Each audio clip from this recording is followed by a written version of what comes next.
Okay, so guys let's write down name of some minerals, ठीक है, of metal। तो यहाँ पे एक सिंपल टेबल बनाएंगे हम लोग, मेटल, उसका मिनरल एंड उस मिनरल का फॉर्मूला, ठीक है। तो guys let's start with aluminium. Aluminium के मिनरल के नाम बताओ जरा। अब गाइस मिनरल का एक नाम रहता है, चलो यहाँ पे फॉर्मूला कर ले, उसका नेम ऐसे लिखते हैं। तो गाइस एल्यूमिनियम, अगर इसका एग्जांपल हम लोग लेने गए तो इसका जो सबसे कॉमन मिनरल रहता है वो रहता है Al2O3.2H2। इसका नाम क्या रहता है? इसका नाम क्या रहता है? Ag के पहले एग्जाम्पल, Eg एग्जाम्पल है वो। तो गाइस Al2O3.2H2 इसका नाम क्या रहता है? तो इसका नाम रहता है, करेक्ट बोल रहे हो, it is called as bauxite, ठीक है। अब गाइस Al2O3 का दूसरा कंपाउंड, मतलब Al2O3.2H2 के बदले एल्यूमिनियम का दूसरा कंपाउंड रहता है only Al2O3, and only Al2O3 is called as, only Al2O3 is called as, तो इसे हम लोग बोलते हैं कॉरेंडम। क्या बोलेंगे इसे हम लोग? Corundum. Guys this is the second most hard compound, ठीक है, which is found in nature. तो नेचर में मिलने वाला ये डायमंड के बाद सेकंड हार्डेस्ट सब्सटेंस है, जो कि बहुत ही हार्ड रहता है, एल्यूमिनियम का ऑक्साइड। अब गाइस सिमिलरली तुम लोगों ने Na3Al(H6) इसके बारे में सुना होगा। मुझे बताओ Na3Al(H6) इज कॉल्ड एज, तो it is called as cryolite. Aluminium की प्यूरिफिकेशन में यूज किया जाता है ये। नाउ गाइस Na3Al(H6) के बाद और एक एग्जांपल लिखेंगे हम लोग, Al2OH4Si2O5। चलिए इसको स्क्वायर ब्रैकेट कर देते हैं, Si2O5। अब गाइस इसे हम लोग एल्यूमिनियम सिलिकेट ऐसा कुछ बोल सकते हैं, ठीक है, बट इसके लिए अपने पास एक बहुत अच्छा नाम है, which is called as china clay. इसे हम लोग क्या बोलते हैं? China clay, also called as china clay को और एक नाम आता है विच इज कैवलिनाइट। मुझे बताओ चाइना क्ले कहाँ पे यूज होता है? चाइना क्ले कहाँ पे यूज होता है? China clay is used in, China clay is used in pottery. हम लोग पॉट्स बनाने में चाइना क्ले का यूज करते हैं। अब गाइस मुझे बताओ इन सब में, देखो ये मैंने 4 मिनरल लिख के दिए, बट सारे के सारे मेटल एक्सट्रैक्शन में इकोनॉमिकल नहीं रहते। मतलब इन सब में से मेटल हम लोग अगर एक्सट्रैक्ट करने गए तो अपने को हमेशा प्रॉफिट होगा, ऐसे कंपलसरी नहीं है। One is ore and rest all are minerals. तो मुझे बताओ कौन सा ओर है और कौन सा मिनरल है? तो गाइस याद रखना ये सारे के सारे मिनरल्स हैं, एंड इनमें बॉक्साइट जो है वो रहता है हमारा ओर। इनमें बॉक्साइट जो है वो रहता है हमारा ओर, ठीक है। Yes, bauxite is are ore, correct बोल रहे हो यश। तो गाइस यहाँ पे एक नोट ऐड करके रखना, यहाँ पे एक नोट ऐड करके रखना, note, all ores, all ores are minerals but not all minerals, not all minerals are ore, ठीक है। गाइस इसका मीनिंग क्या है?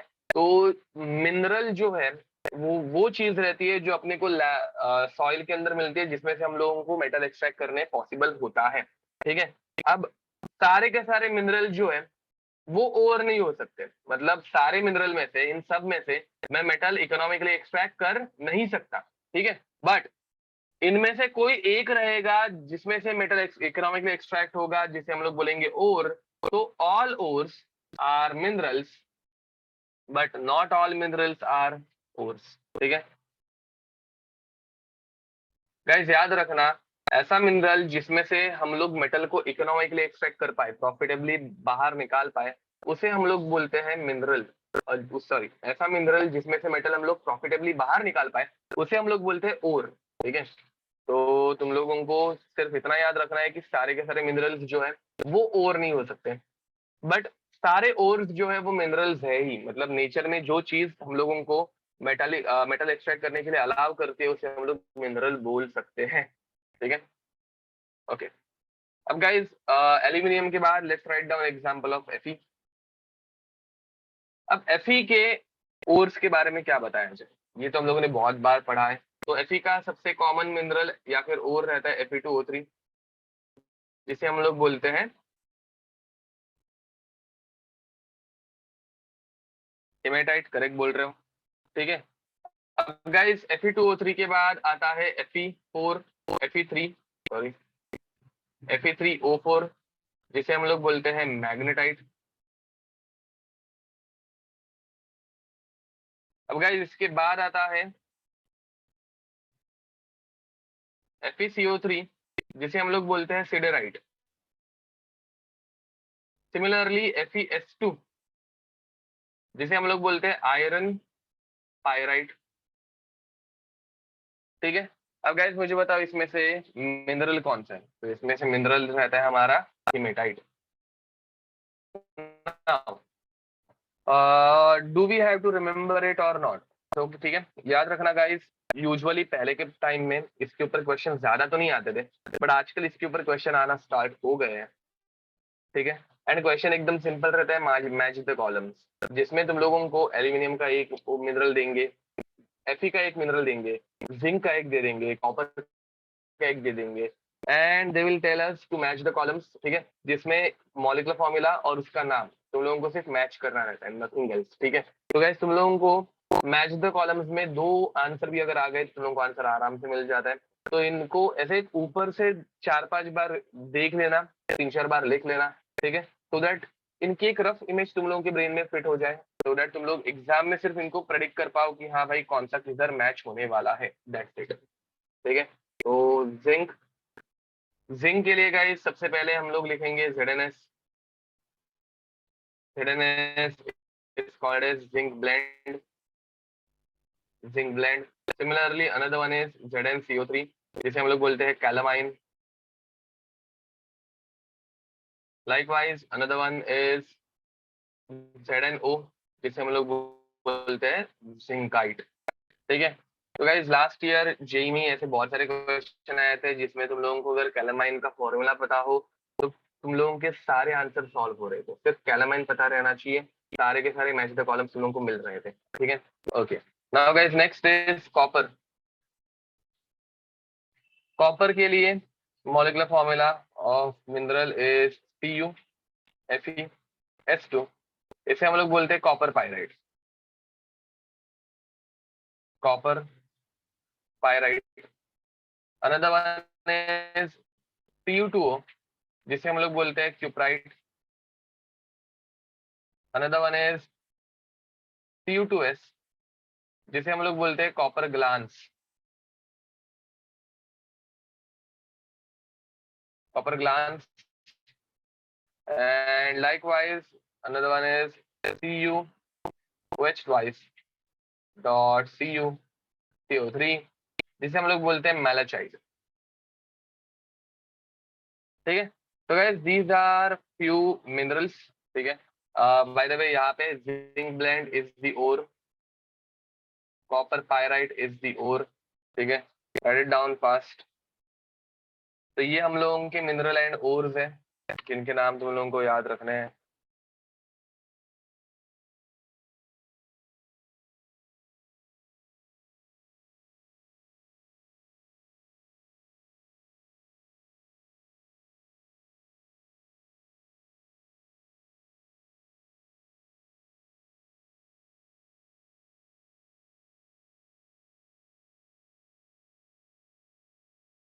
Guys, lecture is still 11 o'clock.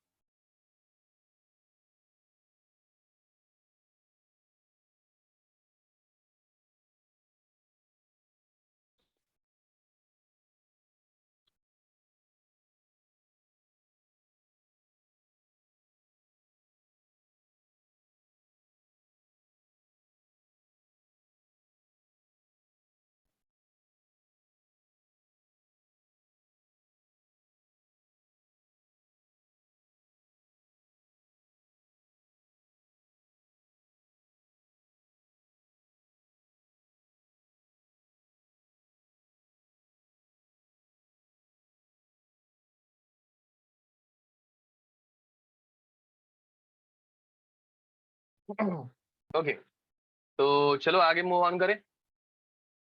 अब गाइस ये तो हो गए हमारे मिनरल्स के नाम, बट मिनरल्स को प्यूरिफाई कैसे किया जाए, ठीक है। तो मिनरल्स की प्यूरिफिकेशन को अभी हम लोग स्टार्ट करने वाले हैं। तो स्टेप्स इन प्यूरिफिकेशन। अब गाइस जैसे कि मैंने बताया था, मुझे बताओ what is the major impurity in mineral. Steps in purification.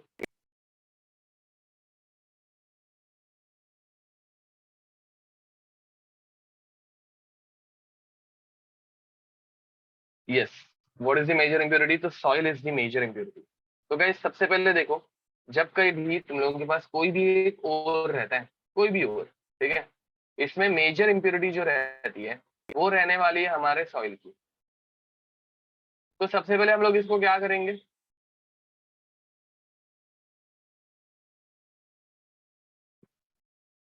ये रेड पार्टिकल्स जो है वो हमारे ओर के हैं, ठीक है। Let's call it ZnS, zinc sulphide का ओर है हमारे पास। तो गाइस सबसे पहले हम लोगों को इसे क्या करना पड़ेगा, बताओ जरा।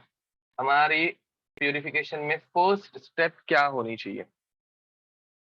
What is the first step in purification? What do you think?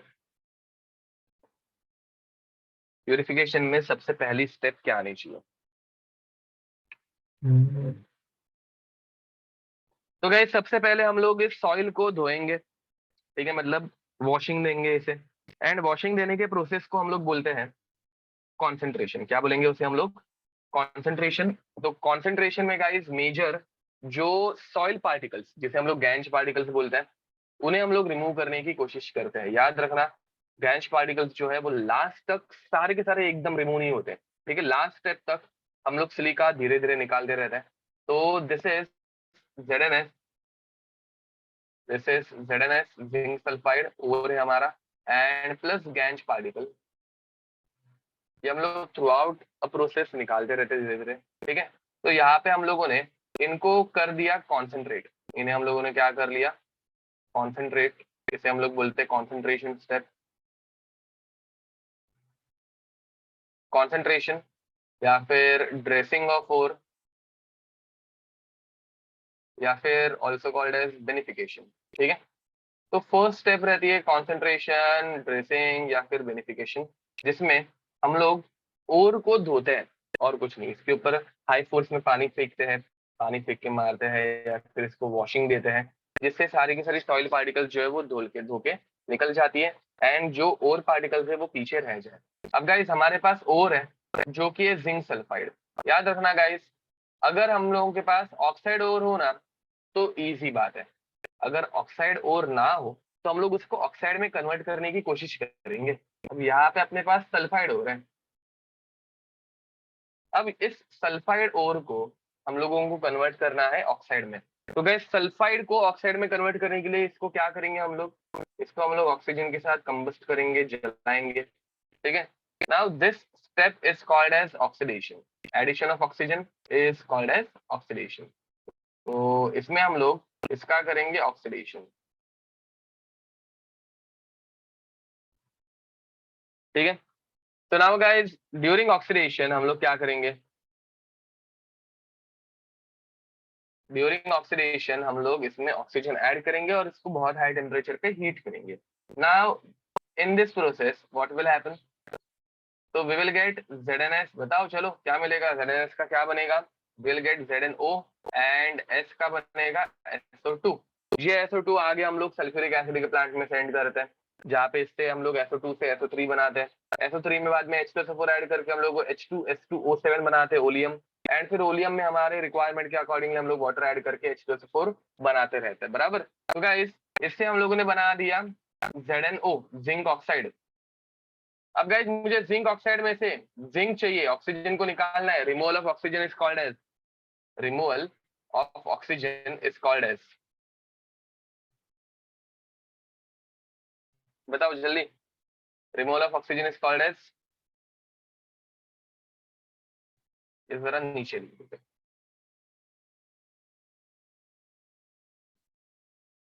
Yes guys, तो हम लोग इसको अभी करेंगे रिड्यूस। इसका removal of oxygen is called as reduction. तो यस जो ही करेक्ट बोल रहे हो। तो इसे हम लोग करेंगे रिड्यूस, रिड्यूस तो रिडक्शन।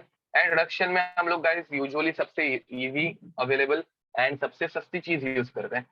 एंड यहाँ पे हम लोग यूज करेंगे कार्बन। क्या यूज करेंगे? कार्बन। तो गाइस इसे हम लोग जब हीट करेंगे तो carbon and oxygen they will combine to form carbon monoxide, and बाकी तुम लोगों को मिलेगा जिंक। तो you will get zinc plus carbon monoxide, and यहाँ पे तुम लोगों को मिलेगा सॉलिड फॉर्म में हमारा जिंक। बट गाइस यहाँ तक जब हम लोग प्यूरिफिकेशन करके करते हुए आ रहे हैं तो हम लोगों को जो मेटल मिलता है वो मिलता है 90 to 95% प्योर।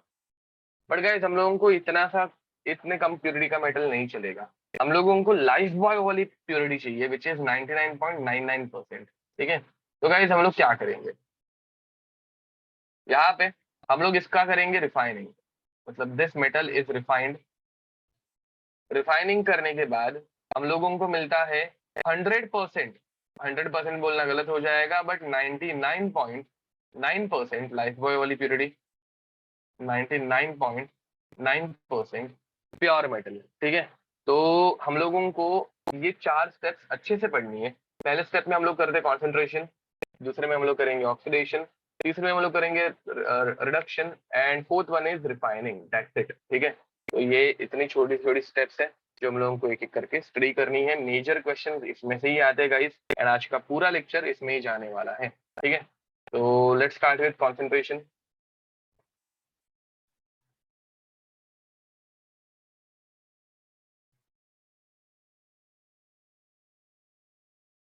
अब गाइस कॉन्सेंट्रेशन में हम लोग अलग अलग मेथड्स पढ़ते हैं। सबसे पहले आता है हैंड पिकिंग।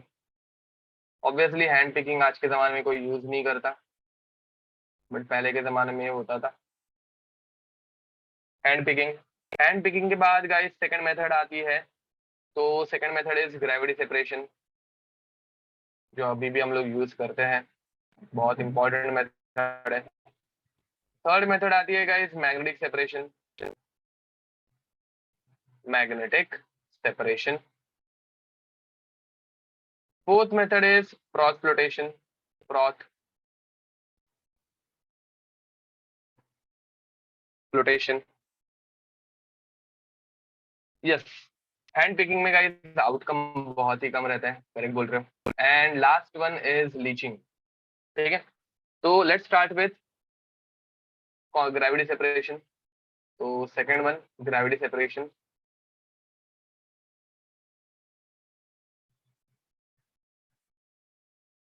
अब गाइस ग्रेविटी सेपरेशन में होता क्या है, तो हम लोग एक ऐसे एक स्लोप लेते हैं, देयर इज अ स्लोप। ठीक है, एंड इस स्लोप के ऊपर से हम लोग पास करते हैं हमारा मेटल। ठीक है, मतलब ओर। अभी स्लोप के ऊपर गाइस जगह जगह पे छोटे छोटे रिजेस रहते हैं।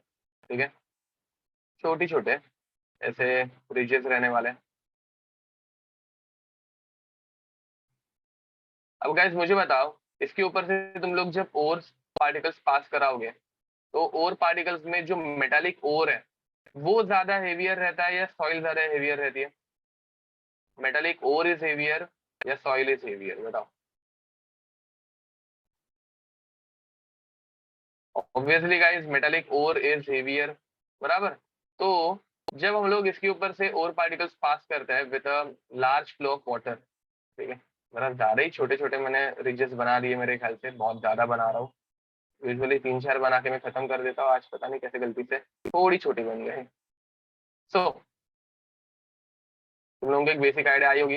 एंड ऑब्वियसली ये रीजेस एक्चुअल में बहुत ज्यादा रहता है, जितने ज्यादा रीजेस रहेंगे उतनी ज्यादा एफिशिएंसी आएगी। ठीक है, तो गाइस हो रहा क्या है, तो यहाँ पे ऊपर की तरफ हम लोगों ने बहुत सारा ओर रख दिया है। यहाँ पे ऊपर की तरफ हम लोगों ने बहुत सारा ओर रख दिया है, एंड ये ओर में मतलब ये गैंज पार्टिकल से मेजर। ठीक है, इसके अंदर बहुत कम अमाउंट के अंदर हमारे ओर पार्टिकल्स प्रेजेंट है। Now guys as we know, ore particle या फिर metal particles are heavier than soil, तो हम लोग इसके ऊपर से बहुत सारे अमाउंट में वाटर फ्लो कराते हैं। इसके ऊपर से बहुत सारे अमाउंट में हम लोग फ्लो कराते हैं वाटर। ठीक है, तो वाटर के फ्लो के साथ ये ओर पार्टिकल्स नीचे आते हैं, इनकी वॉशिंग होना स्टार्ट हो जाती है। ठीक है, अब होगा क्या गाइस, वाटर के साथ जो लाइटर सॉइल पार्टिकल्स है वो बाहर की तरफ फ्लो करके निकल जाएंगे, एंड जो हेवियर ओर पार्टिकल्स हैं वो यहाँ पे हमारे इन रिजेस के अंदर फंस जाएंगे। कुछ समझ में आ रहा है? अगर तुम लोगों ने डिस्कवरी के ऊपर गोल्ड रश करके एक सीरीज आती थी वो देखी है, तो उसके अंदर तुम लोगों ने विल्फलेस टेबल देखा होगा, जो कि ऐसे एक स्लोप रहता है जिसके अंदर बहुत सारे रेजेस रहती है, ऊपर से बहुत हाई फोर्स में वाटर फ्लो किया जाता है, एंड सॉइल के साथ ओर की धुलाई हो जाती है, मतलब उसकी वॉशिंग हो जाती है। ठीक है। Now guys this table is continuously shaked. ठीक है, ये हमेशा कंटिन्यूअसली वाइब्रेट होते रहता है, जिसके साथ वो सॉइल पार्टिकल्स का सेपरेशन एंड ओर्स का नीचे सेटल डाउन होना वो ज्यादा इजी हो जाता है। ठीक है। Now this is called as Wilfley's table method. ये फर्स्ट मेथड थी हमारी, विच इज विल्फलेस टेबल। अब हम लोग सेकंड मेथड देखने वाले हैं, which is hydraulic hydraulic washing. Okay guys, now in case of hydraulic washing what happens, देखो हम लोग एक ऐसे बड़ा सा टैंक लेते हैं फिल्ड विथ वाटर। ठीक है, यहाँ पे एक आउटलेट रहता है एंड नीचे की तरफ एक आउटलेट रहेगा। ओके,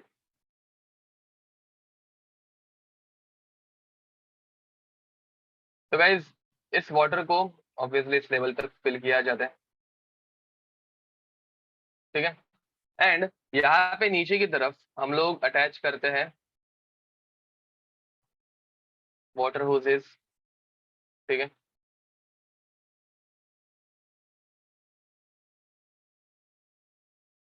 अब होगा क्या, इन पाइप्स में से हम लोग बहुत हाई प्रेशर पे, बहुत ही ज्यादा हाई प्रेशर पे फ्लो कराते हैं वाटर। ठीक है, तो इसमें से वाटर स्प्रे हो रहा है बहुत हाई प्रेशर पे।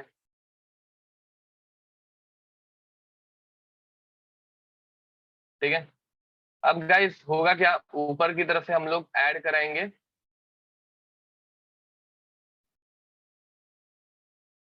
ऊपर की तरफ से हम लोग ऐड करेंगे हमारा ओर। ठीक है, तो यहाँ पे ऐसे कुछ अरेंजमेंट रहेगी, लेट्स अज्यूम ओर को ड्रॉप करने के लिए। तो यहाँ पे ये हमारे ओर के पार्टिकल्स, जो कि गैंज और ओर का मिक्सचर है, हम लोग इनको नीचे जैसे ही ड्रॉप कराएंगे तो गाइस होगा क्या, लाइटर सॉइल पार्टिकल्स जो है वो ऊपर की तरफ फ्लोट करेंगे। क्यों? Because they are lighter. मैं क्या बोल रहा हूँ समझ में आ रहा है? जो गैंज पार्टिकल्स है which are lighter, they will start floating on the water.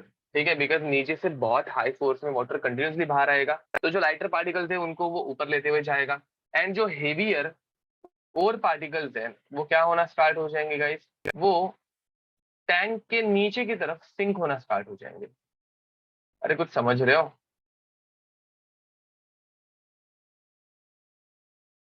ठीक है, these are heavier ore particles, these are heavier ore particles. बस, दिस इज ग्रेविटी सेपरेशन, जहां पे हम लोग difference in density of ore and soil का advantage लेते हैं। ठीक है, नथिंग एल्स। अब guys third method third method is magnetic separation. ये डायग्राम अगर निकालनी होगी तो जल्दी निकालो, चलो कंप्लीट कर दो। अब इसके बाद हम लोग देखने वाले मैग्नेटिक सेपरेशन, एंड जैसे कि नाम सजेस्ट करता है, मैग्नेटिक सेपरेशन में हम लोग मैग्नेट्स का यूज करके सेपरेशन करेंगे। अब गाइस मैग्नेट का यूज करने के लिए और जो है वो मैग्नेटिकली एक्टिव रहना चाहिए। ठीक है, चलो जल्दी लिखो, ये कंप्लीट कर दो।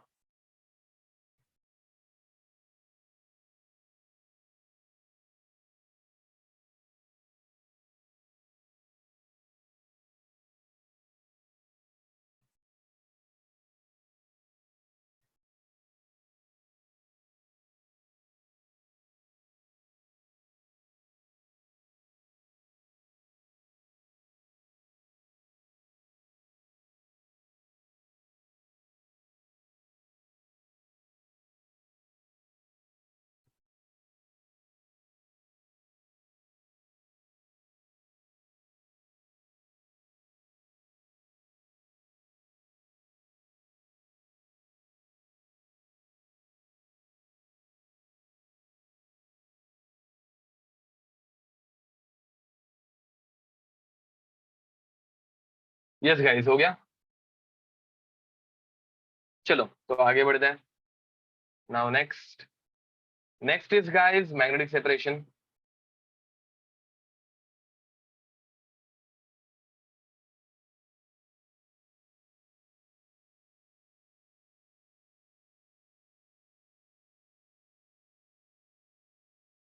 Third process is magnetic separation.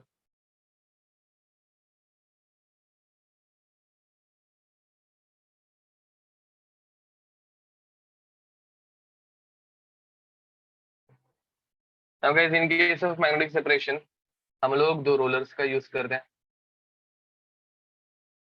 अब ये दो रोलर्स जो है ये एक कन्वेयर बेल्ट को कंटिन्यूसली रोटेट करते रहते हैं। ठीक है, अब इनके ऊपर एक कन्वेयर बेल्ट है। तो अब गाइस ये दो रोलर्स में से एक रोलर जो है वो रहता है नॉन मैग्नेटिक, एंड दूसरा रोलर जो रहने वाला है वो रहने वाला है मैग्नेटिक। ठीक है, तो दो रोलर्स है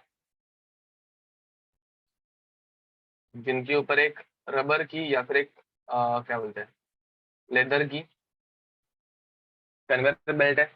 ठीक है, एक रोलर जो है वो है non magnetic, this is non magnetic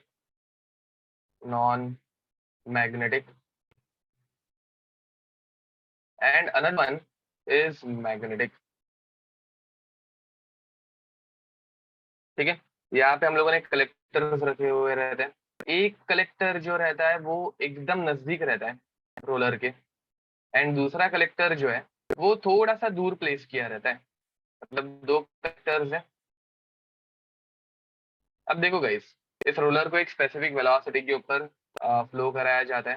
ठीक है, तो होता क्या है, when this roller is rolling, इसके ऊपर हम लोग कंटिन्यूअसली हमारे ओर के पार्टिकल्स ऐड करते रहेंगे। ठीक है, जैसे मैंने बताया ऊपर, कंटिन्यूअसली ऐसे एक कोन के थ्रू ओर के पार्टिकल्स ऐड करते रह रहे हैं हम लोग। ठीक है, these are my ore particles. ठीक है, इनके अंदर ये ओर के पार्टिकल्स है हमारे। अब होगा क्या गाइस, जैसे ही तुम लोग इसमें ओर पार्टिकल्स थ्रो करोगे, ये ओर पार्टिकल्स कन्वेयर बेल्ट के साथ ऐसे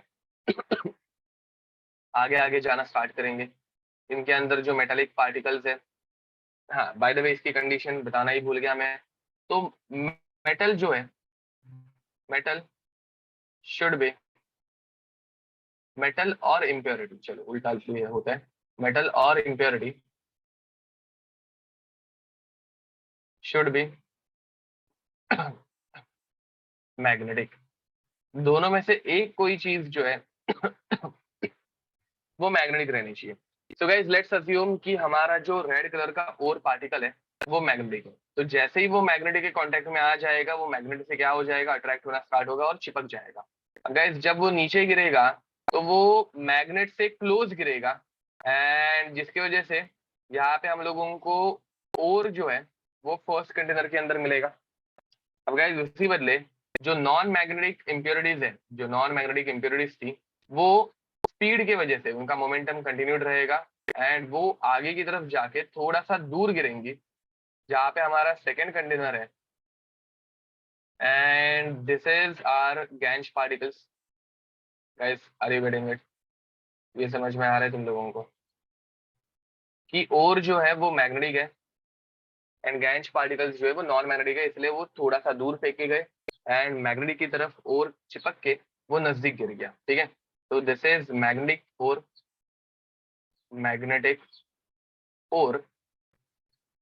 and this is non magnetic. हाँ ये तुम लोगों को 10th में भी हुआ है ना, गैंच पार्टिकल। अब गाइस यहाँ पे हो रहा क्या है, देखो यहाँ पे ये सिनेरियो उल्टा भी हो सकता है। फॉर एग्जाम्पल तुम लोगों के पास कोई एक और है जिसके अंदर Fe2O3 की इम्प्योरिटी है। अब गाइस Fe2O3 ये यहाँ पे और नहीं है, ये यहाँ पे हमारी इम्प्योरिटी है। तो ऐसे टाइम पे हम लोग Fe2O3 जो कि मैग्नेटिकली एक्टिव है उसे सेपरेट करने के लिए, इम्प्योरिटी बाहर निकालने के लिए भी ये मेथड सेम यूज कर सकते हैं। ठीक है, now fourth method guys, fourth method is cross flotation. Cross flotation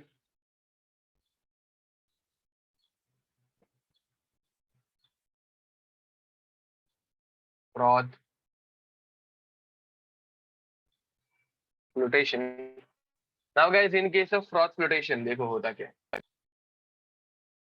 obviously हम लोग क्या यूज कर रहे हैं, फ्रॉथ यूज कर रहे हैं। अब फ्रॉथ बनाने के लिए एक बड़ा सा कंटेनर लिया जाता है। उस बड़े से कंटेनर के अंदर वाटर, कंटेनर के अंदर हम लोग मिक्सचर ले रहे हैं। Mixture is made up of water plus oil plus stabiliser. ठीक है, oil can be pine oil, xanthan oil, it can be anything. And stabiliser जो है वो हम लोग यूज करते हैं एनिलीन या फिर क्रेसॉल। ठीक है, इन दोनों में से एक स्टेबलाइजर यूज किया जाता है। गाइस स्टेबलाइजर का काम क्या रहता है, स्टेबलाइजर का काम रहता है वाटर और ऑयल को मिक्स रखना। ठीक है, वो उनको सेपरेट होने से रोकता है। अब गाइस यहाँ पे हम लोग बनाने वाले फोम। फोम बनाने के लिए हम लोग एक एजिटेटर मतलब एक स्टरर का यूज करते हैं। तो यहाँ पे अंदर की तरफ एक एजिटेटर ऐड किया हुआ रहता है एंड मतलब it looks like a fan और कुछ नहीं। ठीक है, जो कि इस पूरे मिक्सचर को स्टर करने में काम आएगा, एजिटेट करने में काम आएगा।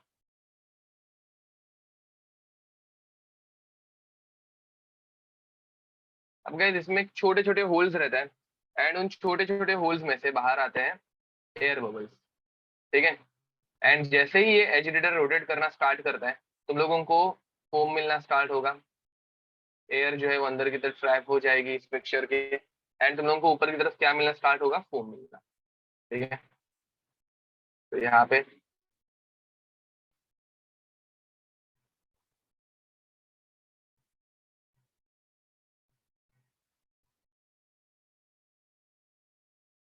बहुत सारा फोम आना स्टार्ट हो गया। अब गाइस याद रखना यहाँ पे इस मिक्सचर में sulphide ore is selectively adsorb. ठीक है, तो इस मेथड का प्रिंसिपल क्या है, इस मेथड का मेजर प्रिंसिपल क्या है। इस मेथड का मेजर प्रिंसिपल ये है गाइस कि इस मेथड में फोम जो है, foam foam selectively adsorbs sulphide ore particles. वो सल्फाइड और पार्टिकल्स को सिलेक्टिवली एड्सॉर्ब करता है। ठीक है, एंड जिसकी वजह से हम लोगों को जब हम लोग इसके अंदर और पार्टिकल्स को ऐड करते हैं, ठीक है, जब कभी हम लोग इनके अंदर और पार्टिकल्स को ऐड करेंगे तो होगा क्या,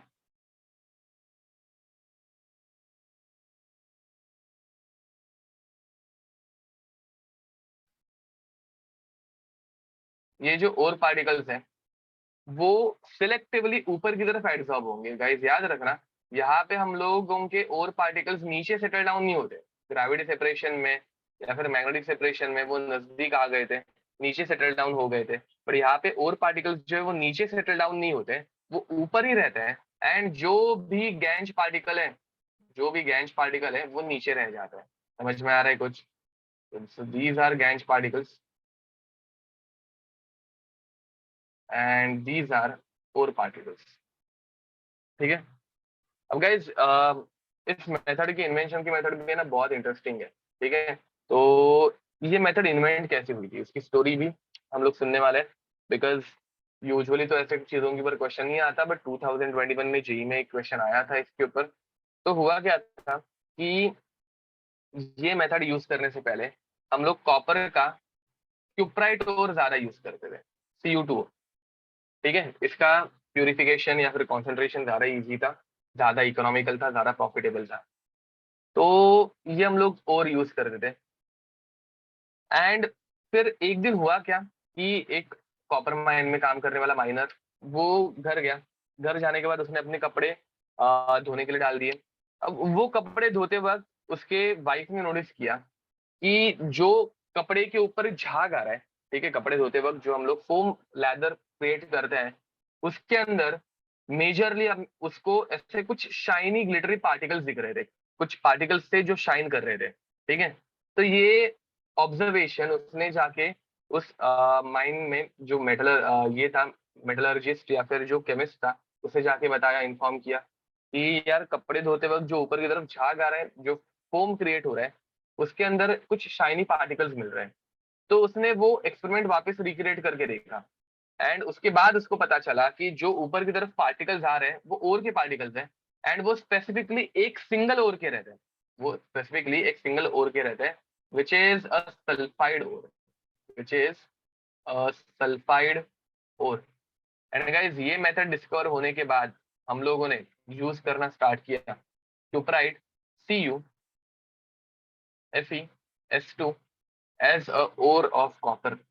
बिकॉज ये मेथड मिलने के बाद, इन्वेंट होने के बाद, तुम लोगों को कॉपर बहुत इजीली कॉन्सेंट्रेट करने के लिए, मतलब ये और बहुत कन्वीनियंट गिरने लग गया। ठीक है, तो याद रखना, this method is used for sulphide ores only, used for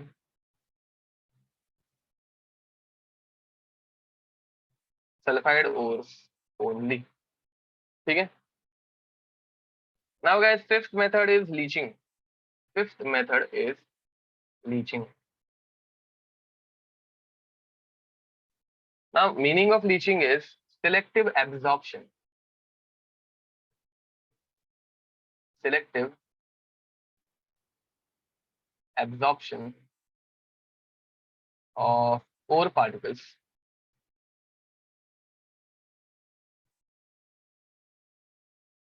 into a solvent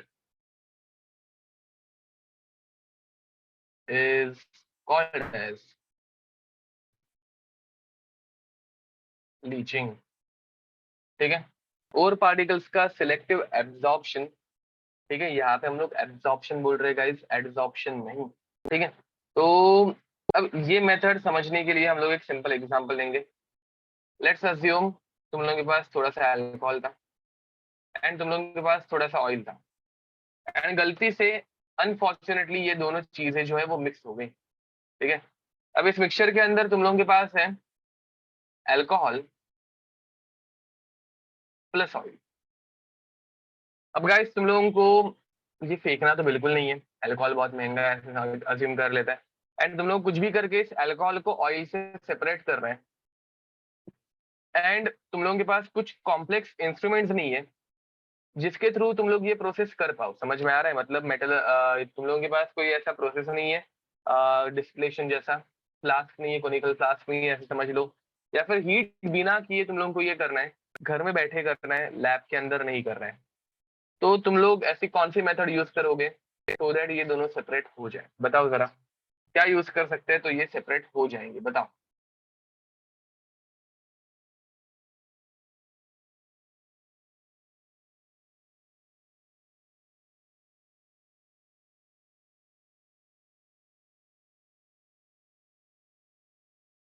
So guys, as I have said, we can't use fractional distillation। Distillation हम लोग यूज ही नहीं कर पाएंगे, हमारे पास लैब का एक्सेस ही नहीं है।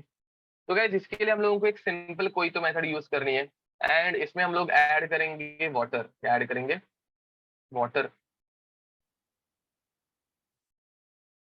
अब गाइज, मैं जैसे ही H2 ऐड करूंगा, तो ऑयल प्लस वाटर के मिक्सचर में से, सॉरी ऑयल प्लस वाटर क्या बोल रहा हूँ, एल्कोहल प्लस ऑयल के मिक्सचर में से एल्कोहल जो है वो वाटर के अंदर डिसॉल्व हो जाएगा।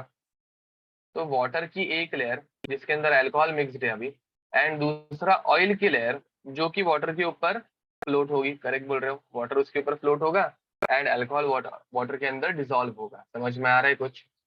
तो this is water plus alcohol, and this is oil. तो गाइज, इस मेथड में हम लोग करते क्या है, हम लोग सिलेक्टिवली कोई एक कंपोनेंट को पानी के अंदर या फिर किसी एक दूसरे कंपाउंड के अंदर डिसॉल्व करते हैं।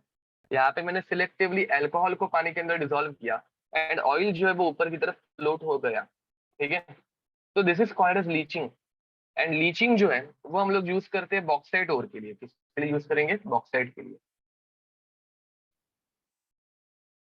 अब गाइस, बॉक्साइट ओर जो है इसके दो फॉर्म रहते हैं, एक रहता है रेड बॉक्साइट, दूसरा रहता है व्हाइट बॉक्साइट।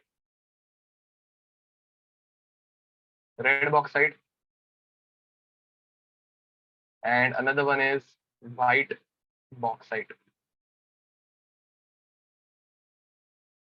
अब गाइस रेड बॉक्साइड जो है इसमें इम्प्योरिटी रहती है, इन दोनों में इम्प्योरिटी कौन सी रहती है लिख देते हैं। तो देखो रेड बॉक्साइड के अंदर बॉक्साइड मतलब Al2O3.2H2 तो रहने ही वाला है, ये मत भूलना। बॉक्साइड इज Al2O3.3H2O, ठीक है। तो गाइस रेड बॉक्साइड के अंदर इम्प्योरिटीज किस किस चीज की रहती है? एक रहता है Fe2O3, दूसरा रहता है TiO2, तीसरा रहता है SiO2 जो कि दुनिया के हर एक ओर में रहने ही वाला है। SiO2 इज सैंड एंड हम लोग ओर या फिर मिनरल मिट्टी में से ही निकालते हैं, तो सैंड तो रहने ही वाली है, ठीक है। अब guys white bauxite is made up of SiO2, ये किसका बना रहता है? तो it is made up of SiO2, ठीक है। तो गाइस अब हम लोगों को करना क्या है? तो अब हम लोगों को करना क्या है? हम लोगों को इसे सिलेक्टिवली डिसॉल्व करना है। एंड हाँ गाइस याद रखना इसके अंदर हमारा बॉक्साइट तो रहने ही वाला है। अब मुझे बताओ बॉक्साइट इज एसिडिक या बेसिक? बॉक्साइट इज एसिडिक या बेसिक? बाय द वे इनके लिए हम लोग मेथड्स कौन सी यूज करते हैं? तो रेड बॉक्साइट के प्यूरिफिकेशन के लिए हम लोग यूज करते हैं बेयर्स प्रोसेस या फिर हॉल्स प्रोसेस। व्हाइट बॉक्साइड की प्यूरिफिकेशन के हम लोग यूज करते हैं सरपेक्स प्रोसेस, ठीक है। अब गाइज बेयर्स प्रोसेस में हम लोग यूज करते हैं NaOH, बेयर्स प्रोसेस में हम लोग यूज करते हैं NaOH, हॉल्स प्रोसेस में हम लोग यूज करते हैं Na2CO3, सरपेक्स प्रोसेस में हम लोग यूज करते हैं कार्बन प्लस नाइट्रोजन। चलो गाइज मुझे बताओ Al2O3 बॉक्साइट इज एसिडिक या बेसिक?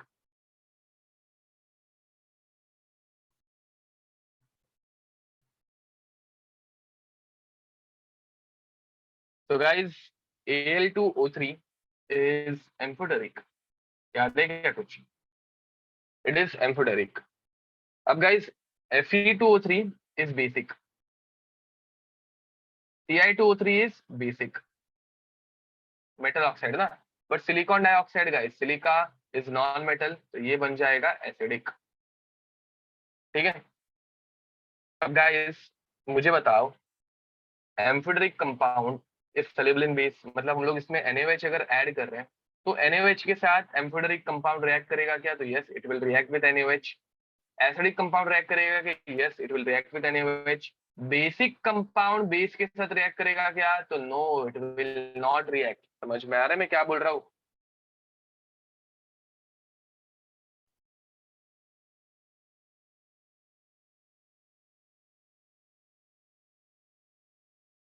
ओके तो गाइस यहाँ पे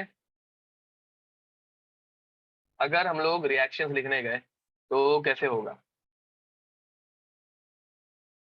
Al2O3 प्लस NaOH इन दोनों की रिएक्शन होगी एंड ये दोनों रिएक्ट करके हम लोगों को बना के देंगे NaAlO2, ठीक है। दो है तो यहाँ पे भी दो लगेंगे, तो यहाँ पे दो NaOH लगेंगे एंड मेरे ख्याल से दो NaOH के दो H कंबाइन होके एक H2 बनाएंगे, ठीक है। ये रिएक्शन होगी, हम लोगों को रिएक्शन मिलने के बाद ये कंपाउंड डिसॉल्व हो जाएगा। See this is a salt and salt is soluble in water, ठीक है। अब गाइस सिमिलरली SiO2 NaOH के साथ रिएक्ट करके हम लोगों को देगा Na2SiO3 प्लस, अब यहाँ पे अगेन दो लगेंगे Na एंड Na दो लगेंगे तो दो H भी थे हमारे पास, तो एक H2 बनेगा and again this reaction after this reaction compound form is soluble, ठीक है। बट गाइस Fe2O3 जो हमारी इंप्योरिटी है Fe2O3 एंड TiO2 ये दोनों के दोनों बेसिक हैं, तो इसके अंदर हम लोग जब NaOH ऐड करेंगे तो नो रिएक्शन। समझ रहे हो क्या कुछ? Over here no reaction. तो गाइस हम लोग क्या करेंगे, ये जो कंपाउंड है वो डिसॉल्व हो गया था एंड इस डिसॉल्व कंपाउंड को हम लोग करेंगे फिल्टर, क्या करेंगे, फिल्टर। तो गैस फिल्टर करने के बाद फिल्टर पेपर के ऊपर तुम्हारे पास Fe2O3 एंड TiO2 की इम्प्योरिटी आ जाएगी, एंड बाकी जो नीचे की तरफ सोल्यूशन निकल जाएगा उसके अंदर NaAlO2 मतलब सोडियम एल्यूमिनेट एंड Na2SiO3 मतलब सोडियम सिलिकेट ये बच जाएगा। ठीक है, तो you will gate sodium aluminate, sodium aluminate and sodium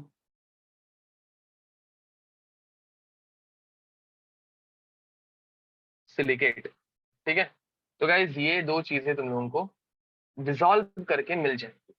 अब प्रॉब्लम क्या है, हमारे पास सिर्फ एल्यूमिनियम है क्या, नहीं, हम लोगों के पास एल्यूमिनियम के साथ अभी सिलिकॉन भी है।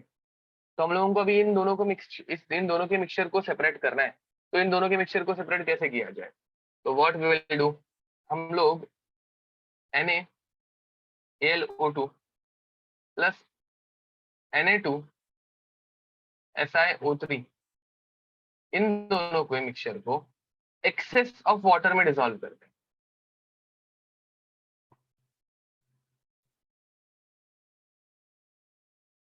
एक्सेस ऑफ H2 में डिसॉल्व करते हैं। अब guys मुझे बताओ NaAlO2 plus access of H2O ये दोनों कंबाइन होके क्या बनाएंगे जल्दी। तो guys NaAlO2 and excess of water ये दोनों कंबाइन होके बनाते हैं AlOH थ्राइस। क्या बनाएंगे, AlOH थ्राइस। ठीक है, एल्यूमिनियम वाटर के OH के साथ कंबाइन हो जाएगा, Na जो है वो कंबाइन होके बनाएगा NaOH। एंड गाइज ये भी जो है ये कंपाउंड ये स्लाइटली सोल्यूबल रहता है, मतलब एक्सेस ऑफ वाटर में ये वापस आगे जाके रिएक्ट तो करता ही है, NaOH4 बनाता है, बट ये जो है वो सोल्यूबल रहता है। ये क्या रहता है, सोल्यूबल रहता है इन वाटर। बट हमारा जो सोडियम सिलिकेट है ये इनसोल्यूबल रह जाता है। अब गाइज एक सोल्यूबल चीज दूसरी इनसोल्यूबल चीज, दोनों को हम लोग क्या करेंगे, तो इन दोनों को हम लोग फिल्टर करेंगे। इधर तक किसी को डाउट?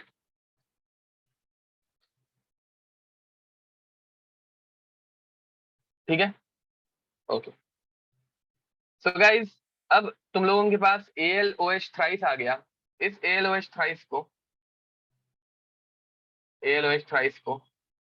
हम लोग हाई टेम्परेचर पे हीट करते हैं एंड हम लोगों को मिलता है Al2O3 dot 2 times dot 3H2O and इधर से तुम लोगों का जो प्योर एल्यूमिनियम है वो सेपरेट हो जाता है।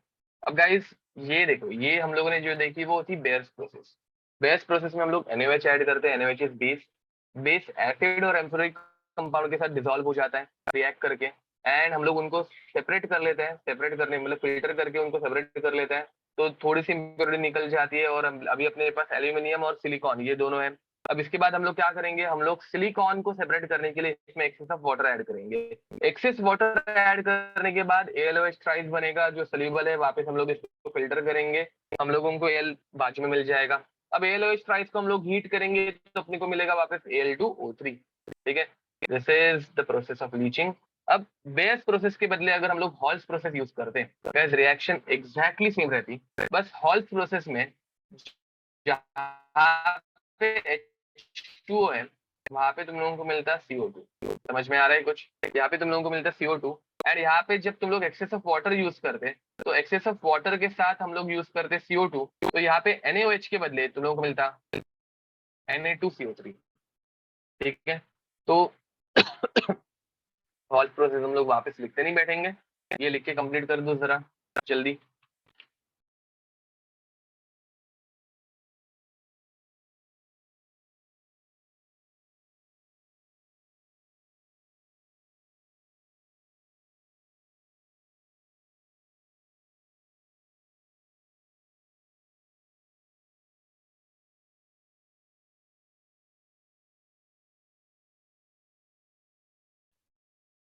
यस गाइस डन, हो गया क्या?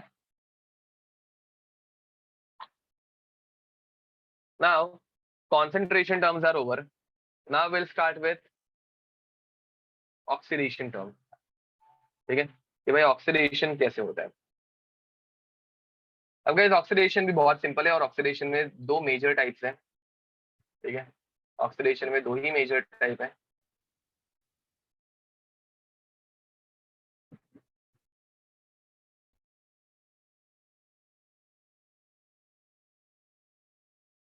एक है guys roasting, roasting, and roasting is heating at high temperature, heating at high temperature, high temperature in presence of air.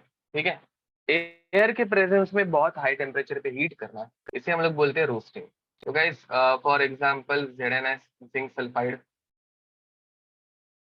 Plus O2, इसे हम लोग जब अबव 500 डिग्री सेल्सियस हीट करते हैं, ठीक है, तो तुम लोगों को मिलता है ZnO प्लस SO2. कुछ समझ में आ रहा है? ठीक है गाइस, तो roasting means heating in presence of air. ठीक है, अगर गाइस तुम लोग अबव 500 डिग्री के टेम्परेचर पे हीट ना करते हुए तुम लोगों ने बिलो 500 डिग्री सेल्सियस हीट कर लिया, ZnS plus O2 below 500 degree Celsius, below 500 degree Celsius, तो तुम लोगों को मिल जाता है ZnSO4. अब गाइस तुम लोगों को ZnSO4 चाहिए क्या? बिल्कुल नहीं. तो ZnSO4 को वापस तुम लोगों को unnecessarily above 500 degree Celsius heat करना पड़ेगा. ठीक है, तब जाके ये बना के देगा ZnO प्लस SO2 प्लस इसमें से हाफ O2 बाहर निकलेगा. ठीक है, गेटिंग इट और नॉट? ठीक है, अब गाइस अगर तुम लोग फॉर एग्जांपल Cu2S को हीट कर रहे हो, तो Cu2S प्लस O2 गिविंग अस Cu2O प्लस SO2. ठीक है, अगर गाइस तुम लोग Cu FeS2 को हीट कर रहे हो प्लस O2, तो तुम लोगों को वापस same to same Cu2O plus FeO plus SO2 ऐसे कुछ मिलेगा. Reaction is not balanced, we don't even have to balance it. तुम लोगों को सिर्फ याद रखना है कि roasting is carried out in presence of air. अब गाइस ये सारे ऑक्साइड बन गए. ऑक्साइड को बाद में हम लोग क्या करेंगे? तो ऑक्साइड को हम लोग बाद में करेंगे रिड्यूस. ठीक है, तो रिडक्शन हम लोग बाद में देख लेंगे, डोंट वरी. अब second method B is calcination. अब guys calcination is heating at high temperature, heating at high temperature, at high temperature in absence of air. ठीक है, heating at high temperature in absence of air. तो air के absence में हम लोग जब heat करते हैं, तो देखो गाइस, अगर कंपाउंड के अंदर पहले से ऑक्सीजन का कोई सोर्स है, फॉर एग्जांपल ZnCO3, अब इसमें ऑक्सीजन पहले से दिख रहा है, तो इसे सिर्फ हीट करने की जरूरत है, so that it will form ZnO plus CO3. Likewise FeCO3, इसे भी सिर्फ हीट करने की जरूरत है गाइस. इसे हीट करोगे तो तुम लोगों को मिलेगा FeO plus CO2. Likewise CaCO3 dot MgCO3, इसे क्या बोलते हैं पता है गाइस?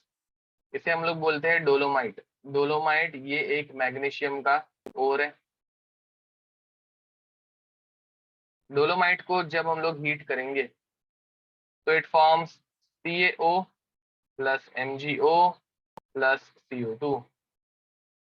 ठीक है, तो गाइज ये रोस्टिंग है जिसमें पहले से ऑक्सीजन का कोई एक सोर्स रहता है. Getting it?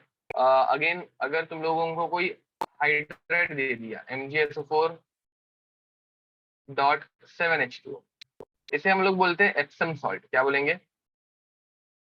Epsom salt. Magnesium का ही मिनरल है. तो गाइस एप्सम सॉल्ट को अगर तुम लोगों ने हीट किया हाई टेम्परेचर पे, तो तुम लोगों को क्या मिलेगा? MgSO4 तो वैसे ही रहेगा, plus water of crystallisation, water जो है वो उड़ जाएगा. समझ में आ रहा है? ठीक है, तो guys these are example of calcination and these are example of roasting. बस इनमें इतना ही है, नथिंग एल्स. ठीक है, लिख दो. And now after this will start with reduction. ठीक है, कंप्लीट दिस फास्ट.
ओके, तो गाइज लिख के हो गया।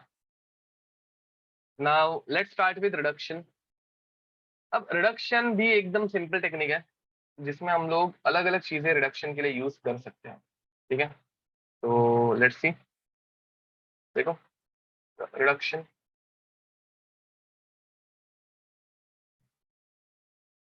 तो रिडक्शन में third process reduction.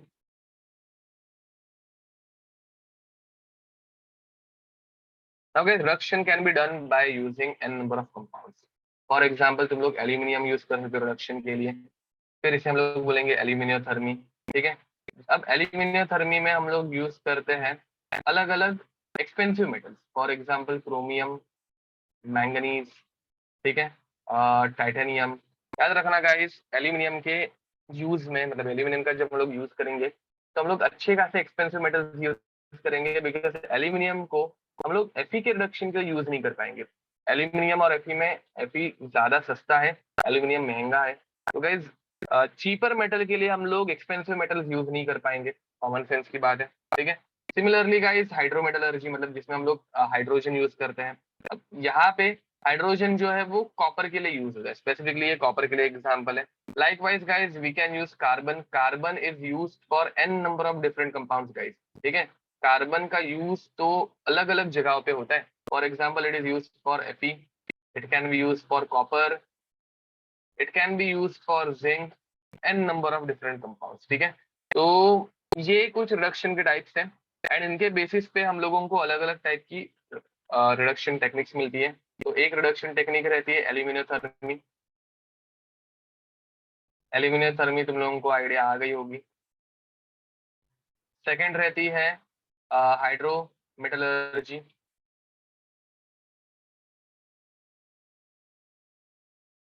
Third method रहती है जस्ट थर्ड मेथड रहती है self reduction. Self reduction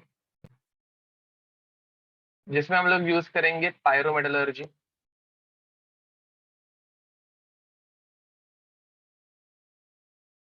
fourth method आती है स्मेल्टिंग।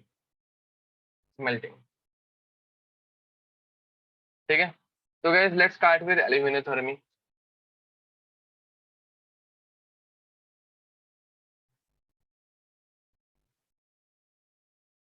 अब गाइस एल्यूमिनियोथर्मी में हम लोग यूज क्या करेंगे, एल्यूमिनियोथर्मी में हम लोग यूज करेंगे एल्यूमिनियम का, खत्म। ठीक है, तो गाइस फॉर एग्जांपल अगर तुम लोगों के पास Cr2O3 है, तो Cr2O3 plus aluminium, they will react to form, correct बोल रहे हो, Al2O3 plus Cr two times. ठीक है, अगर तुम लोगों के पास MnO2 है, MnO2 क्या बनाएगा, Al2O3 प्लस Mn। मैं रिएक्शन बैलेंसिंग तुम लोगों के ऊपर छोड़ दूं, यहाँ पे 2 टाइम्स आएगा, यहाँ पे 3 टाइम्स हो जाएगा, यहाँ पे 4 टाइम्स हो जाएगा, एंड ये 3 टाइम्स मिलेगा। ठीक है, something like this. Guys likewise we can also use TiO2, titanium dioxide plus aluminium, same to same reaction होगी ऊपर की जैसे ही, Al2O3 प्लस Mn। ठीक है, तो कैसे होगा, 2 टाइम्स, 3 टाइम्स, 4 टाइम्स।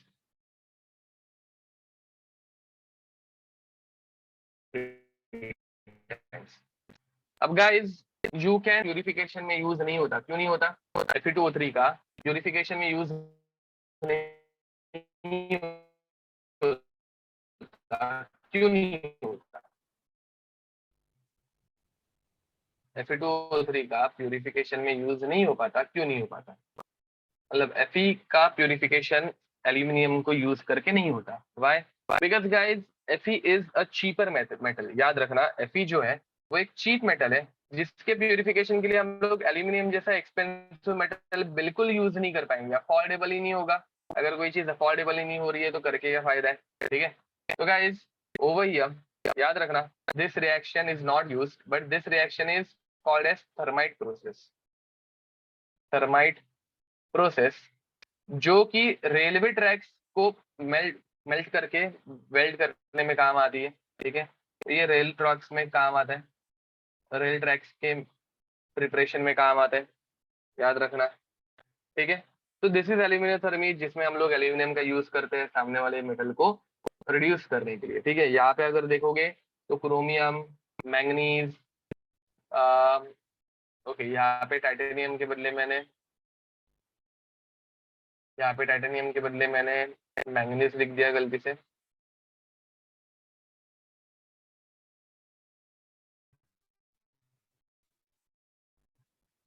ओके, तो guys this is aluminium thermy. अब एल्यूमिनियम थर्मी के बाद सेकंड मेथड इज हाइड्रोमेटलर्जी, बराबर।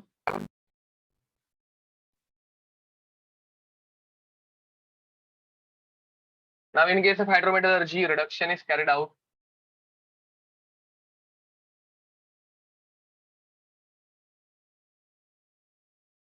reduction takes place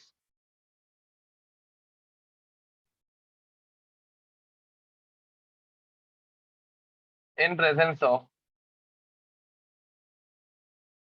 aqueous medium। ठीक है, एक्वियस मीडियम में ये रिएक्शन होती है। तो गाइज देखो, तुम लोगों के पास सिल्वर है, नेचर में सिल्वर अवेलेबल है, बट सिल्वर जो है वो सिल्वर गैंग पार्टिकल के साथ कंबाइंड है। गाइस याद रखना, नेचर में सिल्वर जो है वो फ्री फॉर्म में मिलता है, बट सिलिका जो है वो हमेशा हर एक चीज से चिपकी हुई रहती है। एंड यहाँ पे सिल्वर के साथ भी क्या चिपका हुआ है, तो यहाँ पे सिल्वर के साथ भी सिलिका चिपकी हुई है। अब हम लोगों को सिल्वर को सिलिका से सेपरेट करना है, तो हम लोग सिल्वर को इसमें से लीच करके बाहर निकालेंगे। समझ में आ रहा? लीच करना, हम लोगों ने ऊपर लीचिंग की प्रोसेस देखी ही थी। तो सिल्वर को हम लोग सॉइल में से लीच करके बाहर निकालेंगे।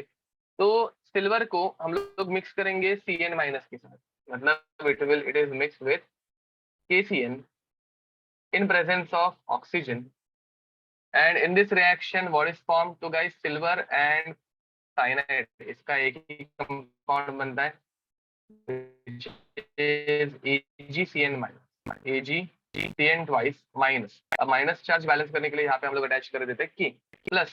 अब गाइस देखो, ऑक्सीजन जो है it is acting as a reducing oxidising agent over here. Silver जो था वो 0 से यहाँ पे +1 में पहुंच गया, तो it is acting as oxidising agent. तो ऑक्सीजन 0 से -2 में जाएगा, मतलब ये बनाएगा OH माइनस। ये क्या बनाएगा? OH minus. एंड ये OH माइनस जो है वो KOH बन जाते हैं। अब गाइस मुझे बताओ, ऑक्सीजन कितने इलेक्ट्रॉन का ट्रांसफर दिखा रहा है? यहाँ पे ऑक्सीजन 0 से -2 चला गया। How many electrons are transferred by oxygen over here? तो एक ऑक्सीजन ने 2 इलेक्ट्रॉन ट्रांसफर किए। यहाँ पे ऑक्सीजन का अगर मैं n फैक्टर निकालने चाहूँ तो ये हो जाएगा 2 × 2 विच इज इक्वल टू 4। अब सिल्वर में अगर गाइस हम लोग कंपेयर करेंगे तो सिल्वर 0 से सिर्फ +1 में चला गया, मतलब यहाँ पे नंबर ऑफ इलेक्ट्रॉन ट्रांसफर्ड जो है वो सिर्फ और सिर्फ एक आ गए, बराबर ना, n इज इक्वल टू 1। तो गाइज यहाँ पे हम लोग क्या करेंगे, इलेक्ट्रॉन्स को बैलेंस करने के लिए सिल्वर को यहाँ पे 4 से मल्टीप्लाई, यहाँ पे भी सिल्वर को 4 से मल्टीप्लाई। समझ में आ रहा है कुछ? अब गाइज 4 AgCN ट्वाइस, मतलब तुम लोगों को यहाँ पे 8 KCN लगेंगे। 8 KCN लगेंगे ये, तो गाइज हम लोगों को ऑब्वियसली यहाँ पे 4 पोटेशियम, तो यहाँ पे 4 KOH। And finally guys 4H के लिए, 4H के लिए हम लोगों को कितने H2O लगेंगे? तो हम लोगों को 2 H2O भी लगेंगे, तो यहाँ पे 2 H2O भी आना चाहिए। देखो I guess reaction is balance, simple reaction है, बैलेंसिंग रेडॉक्स में हम लोगों ने ऐसी बहुत सारी की है, तो तुम लोगों को आइडिया आ गई होगी। ठीक है, तो ये हम लोगों ने किया सिल्वर का लीचिंग। देखो सिल्वर कुछ एक ऐसे रॉक फॉर्म में था, लेट्स अज्यूम। ठीक है, ऐसा कोई एक रॉक था येलोइश कलर का, जिनके अंदर तुम लोगों को ऐसे सिल्वर की लाइनिंग दिख रही है। समझ में आ रहा है? फीलिंग आ रही है ऐसे कुछ कि इनके अंदर सिल्वर तो प्रेजेंट है, बट ये ऐसे सिल्वर की कुछ लाइनिंग्स है। एंड अभी तुम लोग यार ये इसको थोड़ी ना स्क्रैच करके निकालोगे, तुम लोगों को कोई एक एफिशिएंट वे चाहिए। तो what will do, we will add this silver to KCN solution. याद रखना, everything is happening in aqueous medium. ठीक है, ये एक्वियस मीडियम में हो रहा है, ये भी एक्वियस मीडियम में हो रहा है। तो we will add this silver in KCN solution, so that जो ये व्हाइट लाइन है सिल्वर की, मतलब जो सिल्वर है वो इस रॉक में से बाहर निकलना स्टार्ट हो जाए। ये डिसॉल्व होकर हम लोगों को AgCN ट्वाइस माइनस ये कंपाउंड दे दे। अब गाइज AgCN ट्वाइस में से तुम लोगों को Ag को बाहर निकालना है, तो Ag को बाहर निकालने के लिए हम लोग Ag से ज्यादा रिएक्टिव मेटल यूज करते हैं। So over here we use, देखो, AgCN twice, AgCN twice is reacted with zinc, more reactive element. याद रखना ये सब एक्वेस मीडियम में हो रहा है and hence it is called as hydrometallurgy. अब गाइस जिंक जो है वो Ag को डिस्प्लेस कर देगा एंड तुम लोगों को मिलेगा K2Zn4 प्लस 2Ag। याद रखना जिंक का कोऑर्डिनेशन नंबर आता है 2 एंड हेंस यहाँ पे हम लोग 2Ag, सॉरी, जिंक का कोऑर्डिनेशन नंबर रहता है 4 एंड हेंस यहाँ पे 2Ag लगेंगे, 2AgCN ट्वाइस यूज करेंगे तब जिंक को 4 लिगैंड्स मिल पाएंगे। चलो guys write it down fast. This is hydrometallurgy. अब इसके बाद हम लोग पढ़ने वाले हैं pyrometallurgy, also called as self reduction.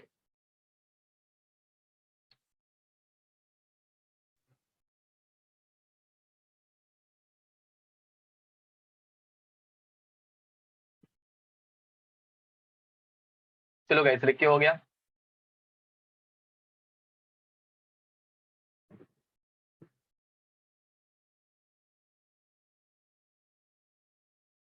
Okay, तो नाउ नेक्स्ट देखो, नेक्स्ट हेडिंग डालना पायरोमेटलर्जी।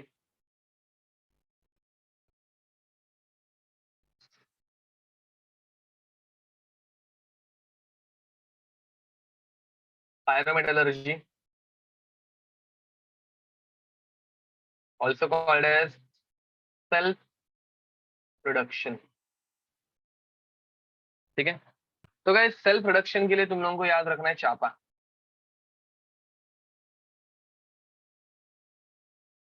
ठीक है, कॉपर, मर्क्यूरी,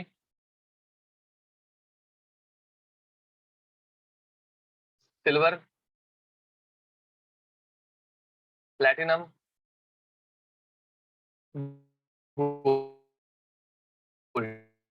ठीक है, ये तुम लोगों को मेटल रिएक्टिविटी के लास्ट के एलिमेंट से ये पता होंगे शायद से। ठीक है, तो वो हम लोग बोलते हैं ना, फिर भी क्यू है मिली, क्यू मिली, सिल्वर, प्लेटेड, ऑडी, तो ये लास्ट वाले वो एलिमेंट से चापा।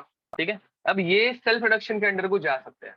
मतलब गाइज इनको हम लोग, अगर तुम लोग इनका ऑक्साइड ले रहे हो, फॉर एग्जाम्पल Ag का ऑक्साइड Ag2O, अगर Ag2O तुम लोग ले रहे हो एंड इसे बहुत हाई टेम्परेचर पे हीट कर रहे हो, तो तुम लोगों को गाइज सेल्फ रिड्यूस होके ये बना के देगा 4Ag प्लस O2, ये खुद ब खुद हो जाता है। अगर तुम लोग गाइज Ag2O इसे बहुत हाई टेम्परेचर पे हीट कर रहे हो, तो ये वापस सेल्फ रिड्यूस होके 4Hg प्लस O2 बना के दे देता है। Getting it? अब गाइस कॉपर का सेल्फ रिडक्शन बहुत इंटरेस्टिंग है। कॉपर हम लोगों के पास प्रेजेंट रहता है Cu2। कॉपर का सेल्फ रिडक्शन देखना जो बहुत इंपॉर्टेंट है, कॉपर प्रेजेंट रहता है Cu2S के फॉर्म में, इसको हम लोग रिएक्ट कराते हैं ऑक्सीजन के साथ, तो अपने को मिलता है Cu2O प्लस SO2। इसे अगर हम लोग थोड़ा सा बैलेंस करने गए तो यहाँ पे 2 + 3, तो यहाँ पे 3 हो जाएगा, ये हो जाएगा 2 टाइम्स, ये भी हो जाएगा 2 टाइम्स और ये हो जाएगा 2 टाइम्स। अब गाइस इस रिएक्शन में जैसे ही Cu2O बन गया, तो Cu2O ये किसी और Cu2S को, देखो यहाँ पे हम लोगों को कॉपर को किसी और चीज के साथ रिएक्ट करने की जरूरत नहीं, Cu2O खुद Cu2S को ढूंढ लेता है एंड इसमें से 2 ऑक्सीजन एक सल्फर कंबाइन होकर दूसरा एक SO2 बनाता है एंड तुम लोगों को मिलता है 2 + 4, 6 कॉपर, 6 कॉपर प्लस SO2। ठीक है, तो guys as simple as that. और ये बहुत इंपॉर्टेंट है, इसके ऊपर क्वेश्चन डायरेक्ट आ सकता है, याद रखना, this is quite important. And self reduction के अंडर को जाने वाले एलिमेंट चापा। ठीक है, चलो now last method is smelting. Last method is smelting. अब guys smelting is heating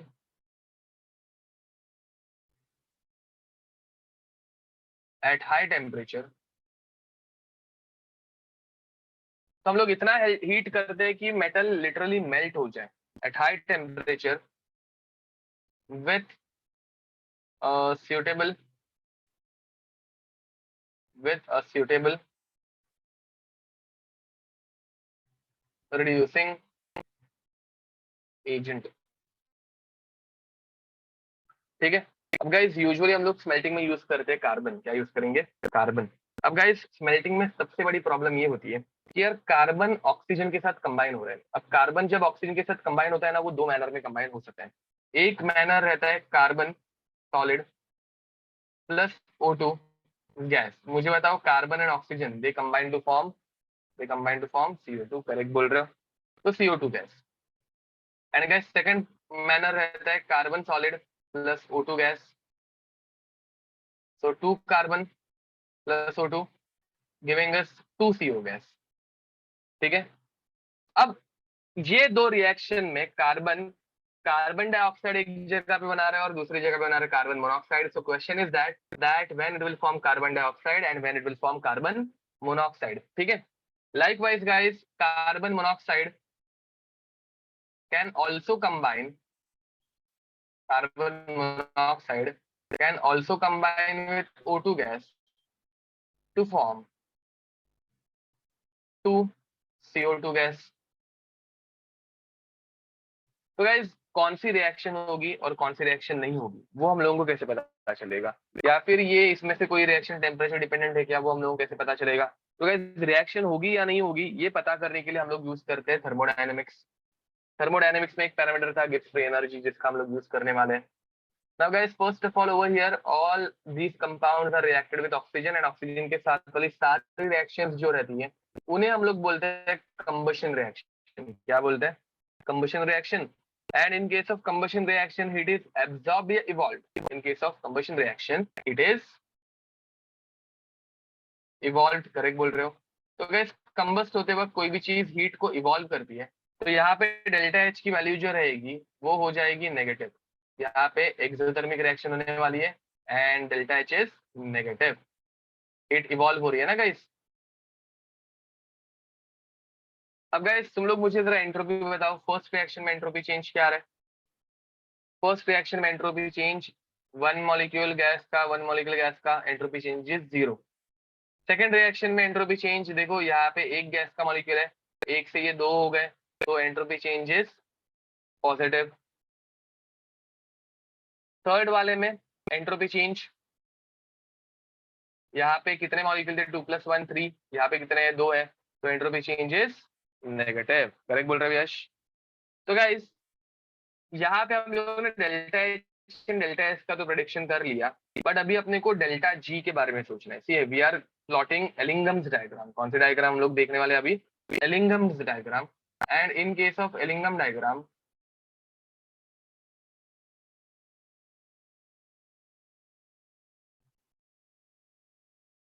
we plot a graph of delta G versus T। ठीक है। यहाँ पे हम लोग प्लॉट करते हैं graph of delta G versus T। देखो जरा,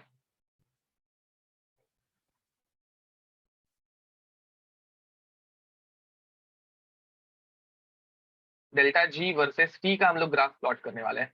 तो पहले हम लोगों को डिटरमाइन करना पड़ेगा कि कौन सी रिएक्शन डेल्टा G के साथ कितनी चेंज होगी। तो गाइस वैल्यू फॉर मतलब formula for delta G is what? Delta G का फॉर्मूला क्या रहता है? Delta G is equal to delta H minus T delta S बराबर। तो गाइस यहाँ पे फर्स्ट रिएक्शन में delta H is negative, delta S is 0। तो मुझे बताओ डेल्टा S अगर 0 हो गया तो टेम्परेचर कितना भी चेंज करूँ कुछ फर्क पड़ने वाला है क्या? There is no change. तो guys for carbon monoxide this graph looks a straight line. ठीक है। ये ग्राफ जो आता है वो ऐसे स्ट्रेट लाइन का आता है। Straight line graph is observed for carbon dioxide, sorry carbon monoxide बोल दिया गाइस मैंने। तो guys carbon plus O2 giving us CO2 gives us a straight line for carbon dioxide. अब गाइस कार्बन मोनोऑक्साइड में अगर तुम लोग देखोगे तो डेल्टा एच तो नेगेटिव है, डेल्टा एस पॉजिटिव है गाइस। तो डेल्टा एच नेगेटिव टेम्परेचर हमेशा पॉजिटिव रहता है और ये भी पॉजिटिव, तो ये नेगेटिव हो गया गाइज। डेल्टा एच नेगेटिव, बाजू वाला नंबर भी नेगेटिव, माइनस ऑफ माइनस क्या हो जाएगा, वो माइनस और होते जाएगा। समझ में आ रहा है? Addition of two minus number always gives us, addition of two minus number always gives us minus number. तो ये और ऐसे नीचे की तरफ जाना स्टार्ट करेगा, गेटिंग इट? ऐसे ही नीचे की तरफ जाना स्टार्ट करेगा। And this is for carbon plus O2, मतलब 2 कार्बन प्लस O2 गिविंग अस 2CO।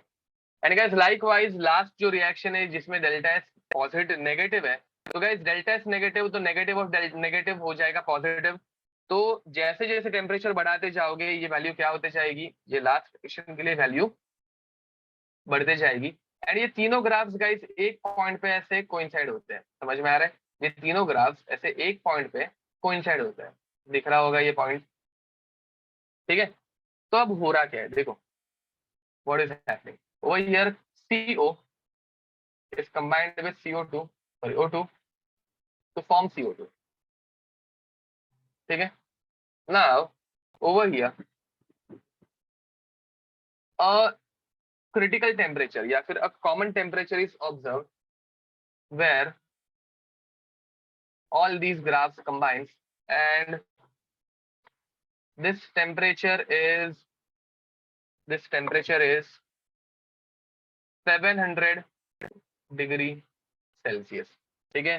तो at 700 degree Celsius all these three graphs will combine. अब देखो गाइस, डेल्टा जी अगर नेगेटिव रहेगा, let's assume that this is the 0 point, मतलब यहाँ पे delta G की वैल्यू जो है वो 0 हो जाती है, ठीक है? इस पॉइंट पे डेल्टा जी की वैल्यू हो गई 0।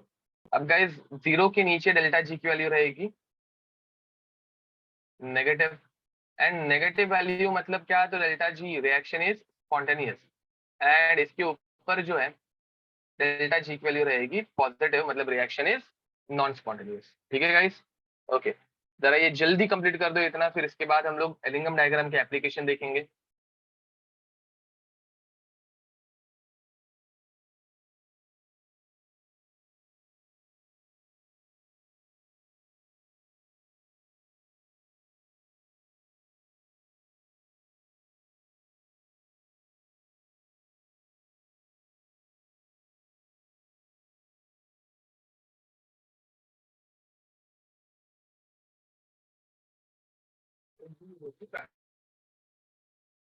गाइस और थोड़ा सा बाकी है, मतलब 10:30 तक तुम लोग फ्री हो जाओगे अगर हम लोग विदाउट ब्रेक कंटिन्यू करेंगे तो क्या करना है, विदाउट ब्रेक ही कंटिन्यू करें?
यस गाइस, तो लिख के हो गया होगा। अब देखो, एलिंगम डायग्राम का एप्लीकेशन हम लोग देखने वाले हैं। तो गाइस, इसमें हम लोग प्लॉट करते हैं मेटल ऑक्साइड के ग्राफ। मतलब हम लोग प्लॉट नहीं करते, ये एग्जाम में तुम लोगों को ड्रॉन मिलता है गाइस, पूरा का पूरा ग्राफ ड्रॉ करके मिलता है। तुम लोगों को इसके बारे में ज्यादा कुछ सोचने की जरूरत है नहीं, ग्राफ कैसे ड्रॉ करेंगे ऑल एग्जाम में मिलेगा। अब कोई एक मेटल है जो कि ऑक्सीजन के साथ कंबाइन होगा एंड वो बनाएगा, लेट्स अज्यूम MxO, ठीक है, जो कि ऑक्साइड है, सॉलिड है। अब guys, even for this reaction, this is a combustion reaction, तो डेल्टा H की वैल्यू जो है वो रहने वाली है नेगेटिव। ना व्हाट अबाउट एंट्रोपी? अब गाइस, अगर एंट्रोपी की वैल्यू हम लोग देखेंगे तो गैस सॉलिड में कन्वर्ट हो रही है, तो वो भी हो जाएगी नेगेटिव। अब गाइस, तुम लोग मुझे बताओ, दोनों नेगेटिव रहेंगे तो ग्राफ कैसे जाएगा? देखो, नेगेटिव ऑफ नेगेटिव पॉजिटिव बनेगा, टेम्परेचर बढ़ाओगे पॉजिटिव वैल्यू बढ़ती जाएगी। मैं क्या बोल रहा हूँ समझ में आ रहा है? तो मेटल ऑक्साइड के ग्राफ जो रहते हैं वो हमेशा पॉजिटिव स्लोप दिखाते हैं। ठीक है, अभी जो मैं व्हाइट में ग्राफ बना रहा हूँ वो सारे के सारे मेटल ऑक्साइड के ग्राफ है। तो ये ग्राफ ऐसे कुछ आते हैं, ठीक है।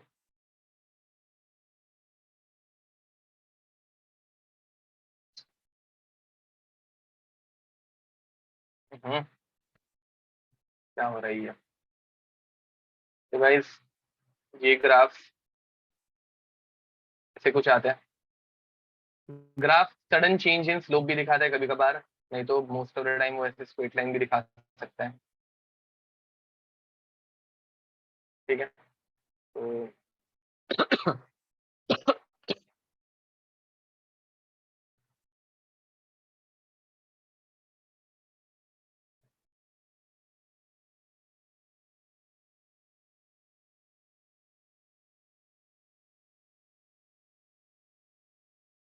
तो इसको ऐसे बनाते हैं।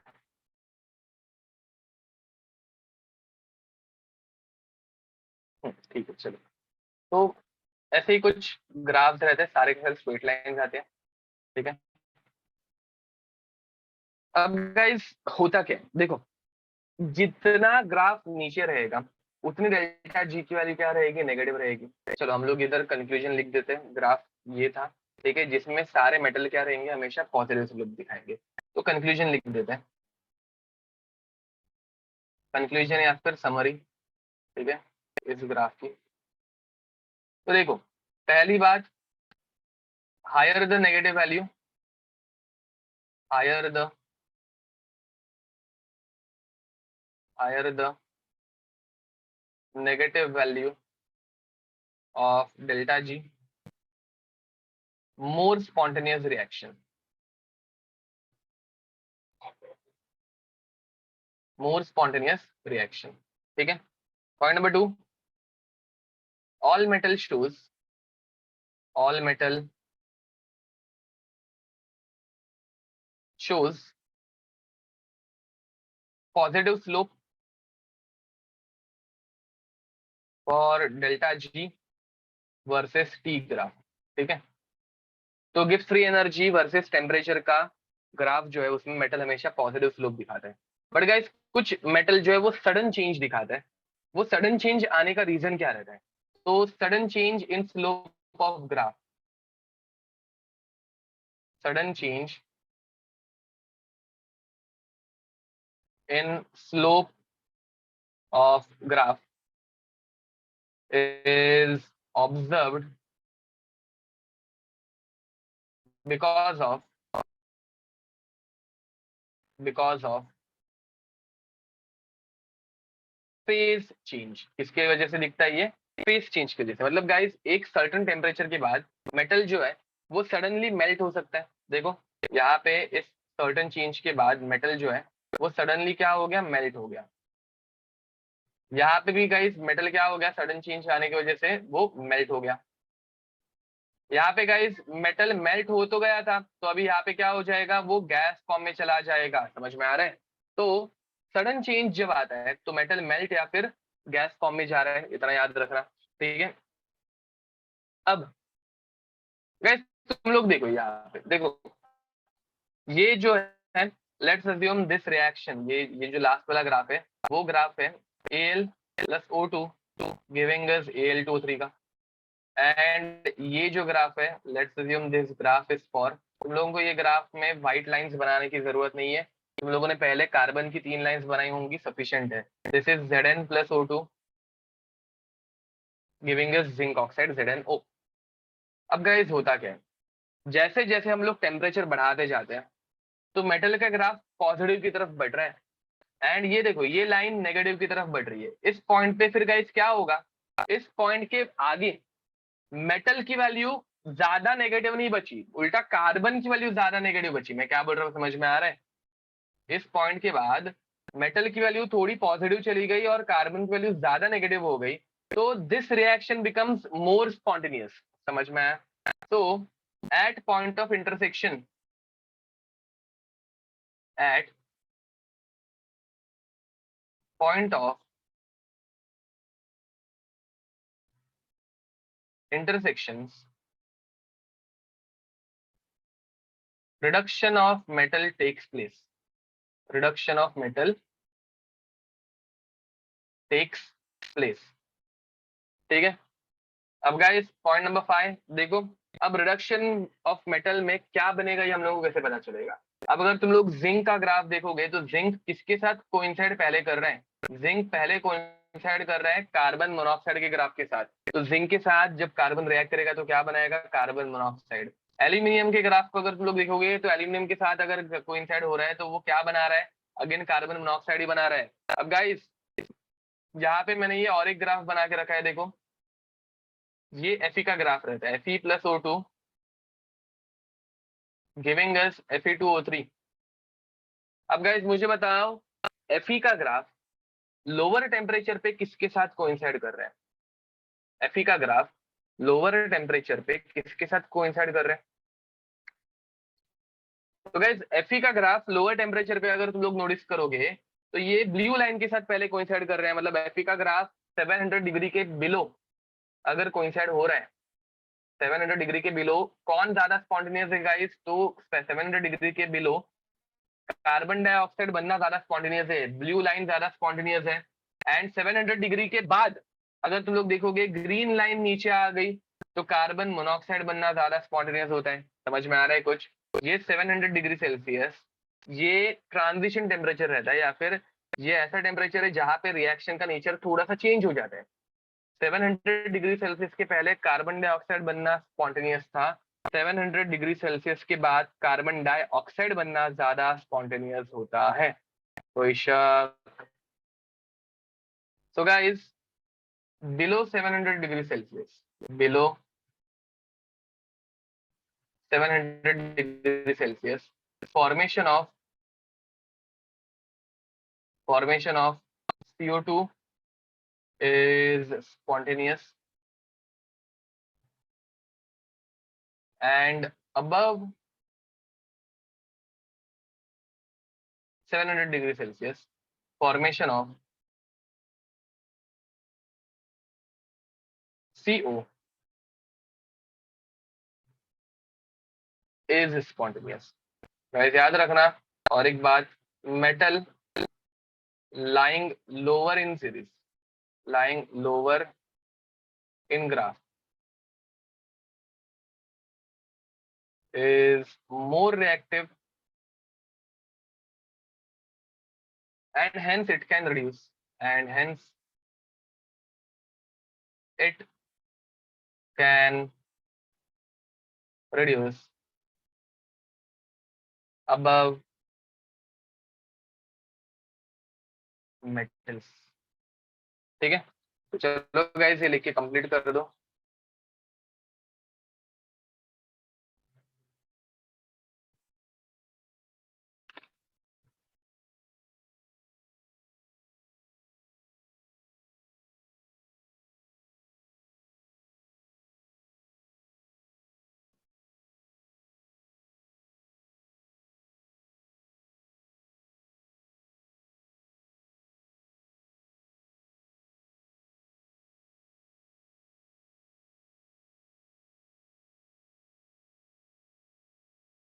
So guys, next अब ये हो गया हमारा Ellingham diagram. And Ellingham diagram में क्वेश्चन एकदम सिंपल आते हैं कि क्या बनेगा या फिर किस मेटल का कौन सा टेम्परेचर पे रिडक्शन पॉसिबल है। For example aluminium is reduced eight which temperature. तो एल्यूमिनियम के ग्राफ को तुम लोग नीचे लेके जाओगे, तुम लोगों को टेम्परेचर मिलेगा जहाँ पे वो रिडक्शन उसका पॉसिबल होता है। ठीक है, चलो guys write it down now. So this was melting. ठीक है, now we'll start with last topic which is refining. Refining guys, वही हम लोगों को मेटल को प्यूरिफाई करना है और कुछ नहीं।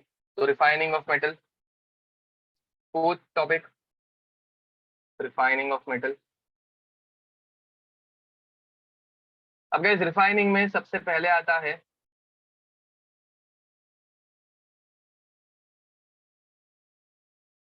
Electro refining. अब इलेक्ट्रो रिफाइनिंग हम लोगों ने ये पहले से भी देख के रखा है। अब गाइस इलेक्ट्रो रिफाइनिंग कैसे होता है, एक हम लोग इलेक्ट्रोड यूज करते हैं जो कि इम्प्योर है, जो कि एक ऐसे बड़ा सा रॉड है। एंड दूसरा इलेक्ट्रोड हम लोग जो यूज करते हैं वो ऐसे एक छोटा सा पतला सा रॉड है। ठीक है, अब यहाँ पे होता क्या है, यहाँ पे होता ये है कि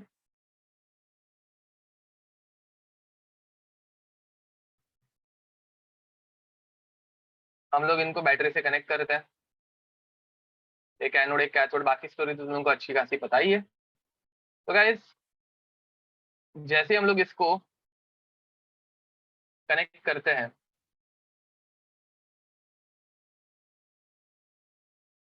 इम्प्योर मेटल जो है बाद में हम लोग यहाँ पे ऑब्वियसली इलेक्ट्रोलाइट फिलअप कर देंगे।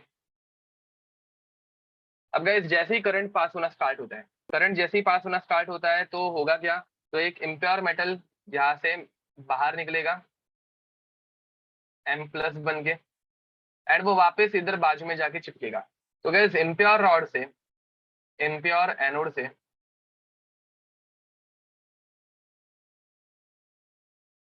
प्योर कैथोड पे मेटल चिपकते जाएगा। समझ में आता है कुछ? ठीक है, एनोड पे क्या होगा, एनोड पे मेटल जो है वो मेटल प्लस फॉर्म में बन के, मेटल प्लस फॉर्म में बन के निकलेगा। एंड कैथोड पे वही मेटल प्लस जाके चिपक जाएगा। तो धीरे धीरे सारे के सारे मेटल आयंस थोड़े थोड़े करके प्योर कैथोड के ऊपर चिपकते जाएंगे। एंड धीरे धीरे हमारे मेटल का क्या होना स्टार्ट होगा, प्यूरिफिकेशन। अब गाइस जो भी इम्प्योरिटीज रहेंगी वो यहाँ पे नीचे की तरफ सेटल डाउन हो जाती है। जो भी इम्प्योरिटीज रहती है वो एनोड के नीचे सेटल डाउन हो जाती है, जिसे हम लोग बोलते हैं एनोड मड। क्या बोलेंगे हम लोग इसको, एनोड मड। ठीक है, तो गाइस इलेक्ट्रो रिफाइनिंग एक सिंपल मेथड जो हम लोगों ने पहले से देखी है, जिससे कॉपर का, जिंक का प्यूरिफिकेशन किया जा सकता है। अब गाइस इलेक्ट्रो रिफाइनिंग के बाद सेकंड मेथड रहती है डिस्टिलेशन। अब डिस्टिलेशन तो तुम लोगों को पता ही है। डिस्टिलेशन में हम लोग कौन से मेथड मेटल यूज करेंगे, तो गाइस डिस्टिलेशन में हम लोग लो बॉइलिंग मेटल यूज करते हैं, लो बॉइलिंग मेटल यूज करेंगे। ठीक है, अब गाइस एक सिंपल एग्जांपल याद रखो प्यूरिफिकेशन के लिए। हम लोगों के पास पहले से 90 to 95% रिफाइनिंग में हम लोगों के पास पहले से 90 to 95% प्योर मेटल आया हुआ रहता है। हम लोग उसको प्यूरिफाई करते हैं। बट ये जस्ट एक एग्जांपल ले रहा हूं मैं कि लेट्स अज्यूम अपने पास एक मिक्सचर है Hg, zinc, Fe, chromium and cadmium. ठीक है, अब इन सबको हम लोगों ने बहुत हाई टेम्परेचर पे हीट किया। सबसे पहले कौन वेपराइज होगा, गैस वेपराइज, बॉइल कर रहे हैं हम लोग, बॉइल। सबसे पहले कौन वेपराइज होगा, सबसे पहले मर्क्यूरी वेपराइज होके उड़ जाएगा।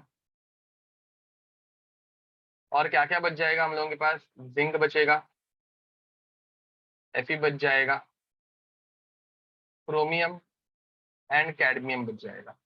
अब गैस इसे हम लोग वापस अगर हीट करेंगे तो इसके बाद सेकंड नंबर पे कौन इवेपोरेट होगा, सेकंड नंबर पे इवेपोरेट होता है कैडमियम। मैं इंक्रीजेस क्यों लिख रहा हूँ, उड़ जाएगा ना, इंक्रीजेस नहीं, सॉरी। तो गैस सेकंड नंबर पे इवेपोरेट हो रहा है cadmium. Cadmium is least boiling among these metal, ठीक है। ये इनका रीजन भी हम लोगों ने देखा था, इनमें मेटल मेटल बॉन्ड जो रहता है वो उतना स्ट्रॉन्ग नहीं बन पाता, इसलिए ये लीस्ट बॉइलिंग हो जाता है। अब गैस कैडमियम उड़ने के बाद अपने पास क्या क्या बच जाएगा? Zinc, Fe and chromium. अब इसे हम लोग जब वापस हीट करेंगे तो इसमें से अभी क्या इवेपोरेट होगा? इसमें से अभी जिंक उड़ जाएगा एंड अपने पास बच जाएगा Fe एंड क्रोमियम, ठीक है। तो इसे हम लोग बोलेंगे डिस्टिलेशन, और क्या, ठीक है। तो यूजुअली हम लोग डिस्टिलेशन में एक सिंगल मेटल को प्यूरिफाई करते हैं, जो भी इम्प्योरिटीज रहती है वो पीछे बच जाती है, बाकी सब वेपर्स हम लोग अलग जगह पे कलेक्ट कर लेते हैं, ठीक है। सी, सी इज लिक्विफिकेशन। लिक्विफिकेशन जिसमें हम लोग लो मेल्टिंग लिक्विड्स यूज करते हैं, लो मेल्टिंग मेटल्स, ठीक है। तो bye the way low boiling point वाले मेटल्स के एग्जांपल कौन से रहते हैं जो यहाँ पे हम लोगों ने यूज किए? मर्क्यूरी, कैडमियम, जिंक, ठीक है। अब लो मेल्टिंग में एग्जांपल कौन से आ सकते हैं? Mercury, cadmium, zinc, tin and lead, ठीक है। ये मेटल्स एकदम इजीली मेल्ट हो सकते हैं। अब गाइस यहाँ पे हम लोग करते क्या? यहाँ पे हम लोग एक ऐसे भट्टी फर्नेस लेते हैं, ठीक है। फर्नेस में एक जगह से हम लोग ऐसे एक स्लोप रखते हैं, ठीक है। एंड यहाँ पे बीच की तरफ तुम्हारी भट्टी रहती है, मतलब जहाँ पे हम लोग चारकोल बर्न करते हैं so that high temperature maintain कर पाए, ठीक है। तो यहाँ पे बीच में हाई टेम्परेचर पे कोल बर्न होते रहते हैं, ठीक है। तो दिस इज लेट्स अज्यूम कोल, जो कि ऐसे बहुत हाई टेम्परेचर पे बर्न हो रहा है,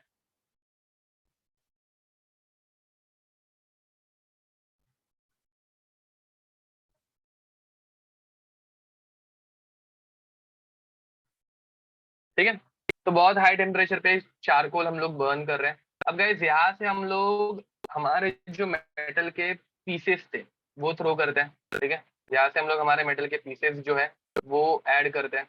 अब जैसे ही मेटल नीचे स्लाइड डाउन होते होते जाता है तो एक पॉइंट पे वो हीट के कांटेक्ट में आके क्या होना स्टार्ट होगा? लिक्विड बन जाएगा। लिक्विड बनते ही वो यहाँ से फ्लो होना स्टार्ट हो जाएगा।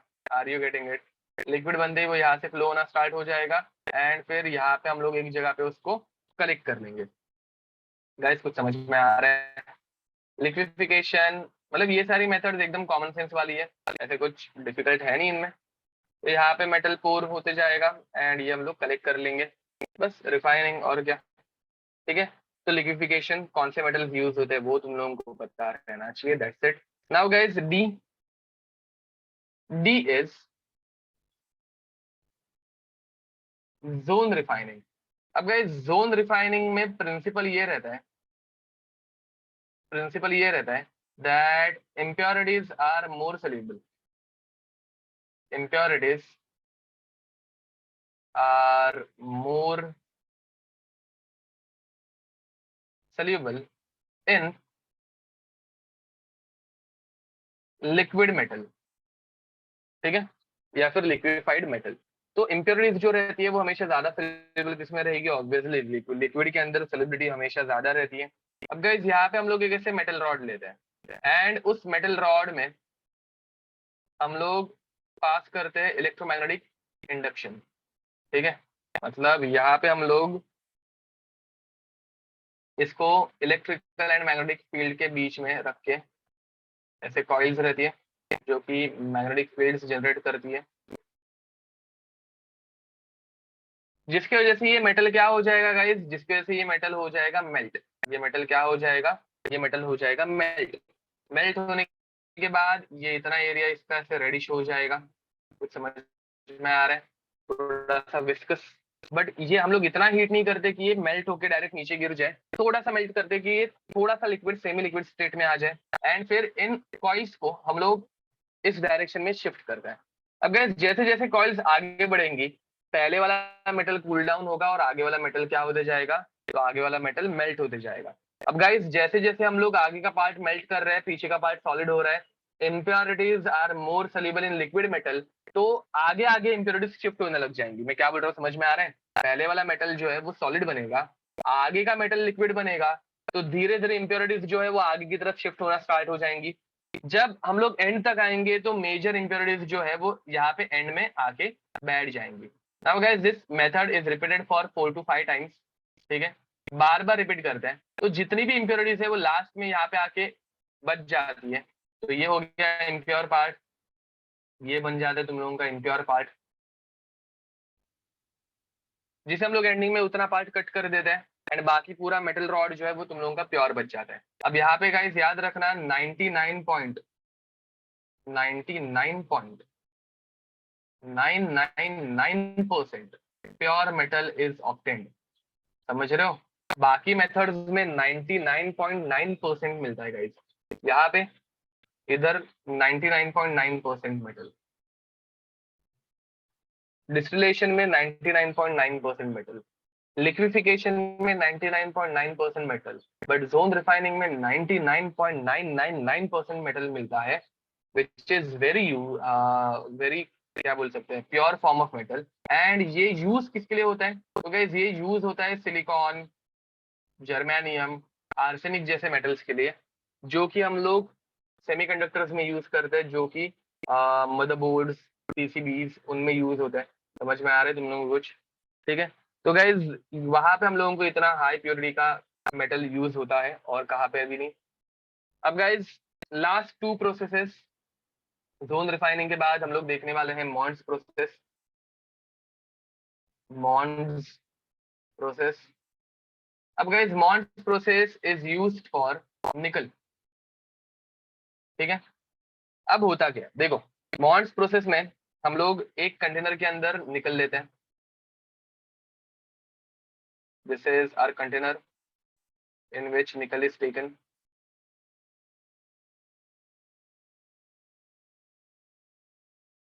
अब निकल जो है इस कंटेनर के अंदर, वो हम लोग रिएक्ट कराते हैं किसी कंपाउंड के साथ, एंड कंपाउंड के साथ रिएक्ट करने के बाद वो बनाता है एक वोलेटाइल कंपाउंड। ठीक है, एक वोलेटाइल कॉम्प्लेक्स बनाता है। उस वोलेटाइल कॉम्प्लेक्स को हम लोग उड़ा के, मतलब इवेपोरेट करके, एक दूसरे कंटेनर के अंदर लेके जाते हैं। अब गाइस इस दूसरे कंटेनर के अंदर हम लोग इसको वापस हाई टेम्परेचर पे हीट करते हैं। इस दूसरे कंटेनर के अंदर हम लोग इसे वापस हाई टेम्परेचर पे हीट करते हैं, एंड उसे ब्रेक डाउन करते हैं। अभी मैं ओरली बोल रहा हूँ तो तुम लोगों को थोड़ा सा शायद से डिफिकल्ट लग रहा होगा, जब रिएक्शन लिखाऊंगा तो इजी हो जाएगा, डोंट वरी। पहले डायग्राम बना लेता हूँ मैं।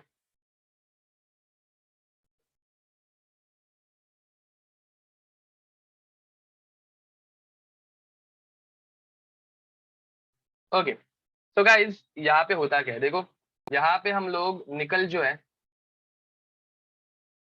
उसे रिएक्ट कराते हैं। यहाँ पे हम लोग इस कंटेनर के अंदर निकल जो है उसे रिएक्ट कराते हैं सीओ के साथ। ठीक है, किसके साथ? सीओ के साथ।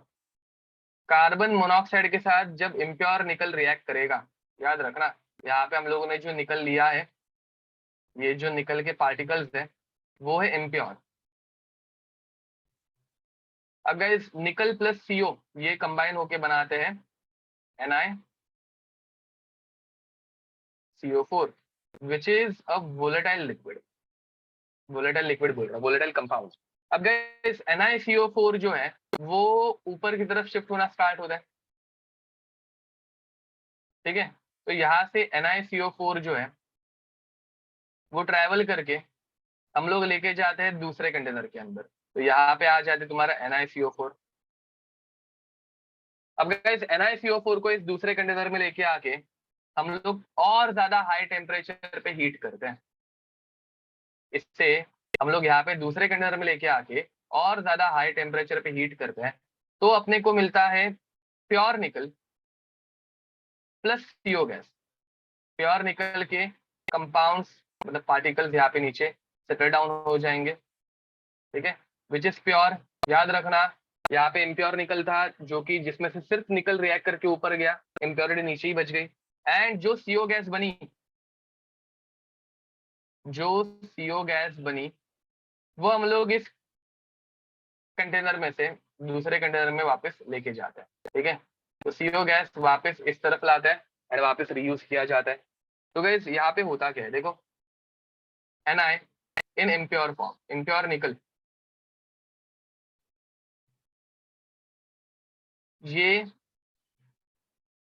CO के साथ रिएक्ट कराया जाता है एंड इट फॉर्म्स NiCO4। अब गाइस NiCO4 जो है वो वोलेटाइल कंपाउंड है। इस वोलेटाइल कंपाउंड को हम लोग वापस हीट करते हैं एंड अपने को मिलता है प्योर निकल एंड वापस हम लोगों को मिलता है 4CO। That's it. कुछ समझ रहे हो, ठीक है। तो अब ये मेथड को हम लोग बोलते हैं मॉन्स प्रोसेस। अब इसके जैसे ही गाइस सेम टू सेम और एक मेथड है जिसे हम लोग बोलते हैं वैन आर्कल प्रोसेस। तो प्यूरिफिकेशन की last process van Arkel process. Now guys in case of van Arkel process हम लोग यूज करते हैं जिरकोनियम या फिर टाइटेनियम। देखो जिरकोनियम अगर हम लोग यूज करेंगे तो zirconium is reacted with iodine to form zirconium iodide. Again this is a volatile compound. इसको हम लोग उड़ा के दूसरे कंटेनर में लेके जाते हैं, दूसरे कंटेनर में लेके जाके इसको हम लोग और हाई टेम्परेचर पे हीट करते हैं, so that will get zirconium plus I2। Again I2 हम लोग वापस फर्स्ट कंटेनर में लेके जाके रीयूज करते हैं। सेम प्रोसेस गाइस, याद रखना ये इम्प्योर रहता है, इम्प्योर में से सिर्फ प्योर कंपाउंड रिएक्ट करेगा एंड तुम लोगों को दूसरे कंटेनर में लेके जाओगे तो दूसरे कंटेनर में जो जिरकोनियम बनेगा वो 100% प्योर रहेगा। 100 मतलब 99.9%, ठीक है। अब गाइस लाइकवाइज अगर तुम लोग टाइटेनियम यूज कर रहे हो, titanium plus I2 giving us TiI4 which is heated at a higher temperature to give us Ti plus 2I2, ठीक है गाइस। सो ये जो है, अब इन सारे मेथड्स को क्लब करके हम लोग एक एक मेटल का प्यूरिफिकेशन देखते हैं। मतलब इतना ही डेटा इस चैप्टर के अंदर है गाइस, ठीक है। एंड इसमें से ही क्वेश्चंस फ्रेम होते हैं, ठीक है। तो अब इसके बाद वाला जो है purification of zinc, iron, aluminium and copper, ये तुम लोग एनसीईआरटी में से रीड करोगे तो ये सारी मेथड्स जो है वही सेम मेथड्स उनके लिए यूज की गई है और कुछ भी नहीं। तो गाइज अगर तुम लोग देखोगे तो अभी तुम लोगों के इस चैप्टर के सारे पीवाई के सॉल्व हो सकते हैं। एक बार ट्राई करना खुद से सारे पीवाई के सॉल्व करने के लिए एंड एक बार सिर्फ purification of zinc, aluminium, copper and Fe ये एनसीईआरटी में से अच्छे से रीड कर लेना, ठीक है। But with this we can say that this chapter is over because इसके बाद वाला जो प्यूरिफिकेशन वाला पार्ट है वो सिर्फ थियरी का है, उसमें ऐसे कुछ ज्यादा एक्सप्लेन करने जैसा है नहीं। तो वो तुम लोग एनसीईआरटी में से आराम से कवर कर सकते हो, that is for self study. And with this we can declare that this chapter is over. So we'll stop our lecture over here. And this was our last lecture because this chapter was our last chapter. So with this, our syllabus is over. We can declare that our syllabus is over. So till then, see you next time. Bye bye and God bless you. ठीक है, yes ये तुम लोगों को मैं group पे send कर दूंगा। ओके, तो चलो bye everyone. Okay bye bye. Okay last time का PDF भी सेंड कर दूंगा मैं ग्रुप पे। Bye bye bye everyone.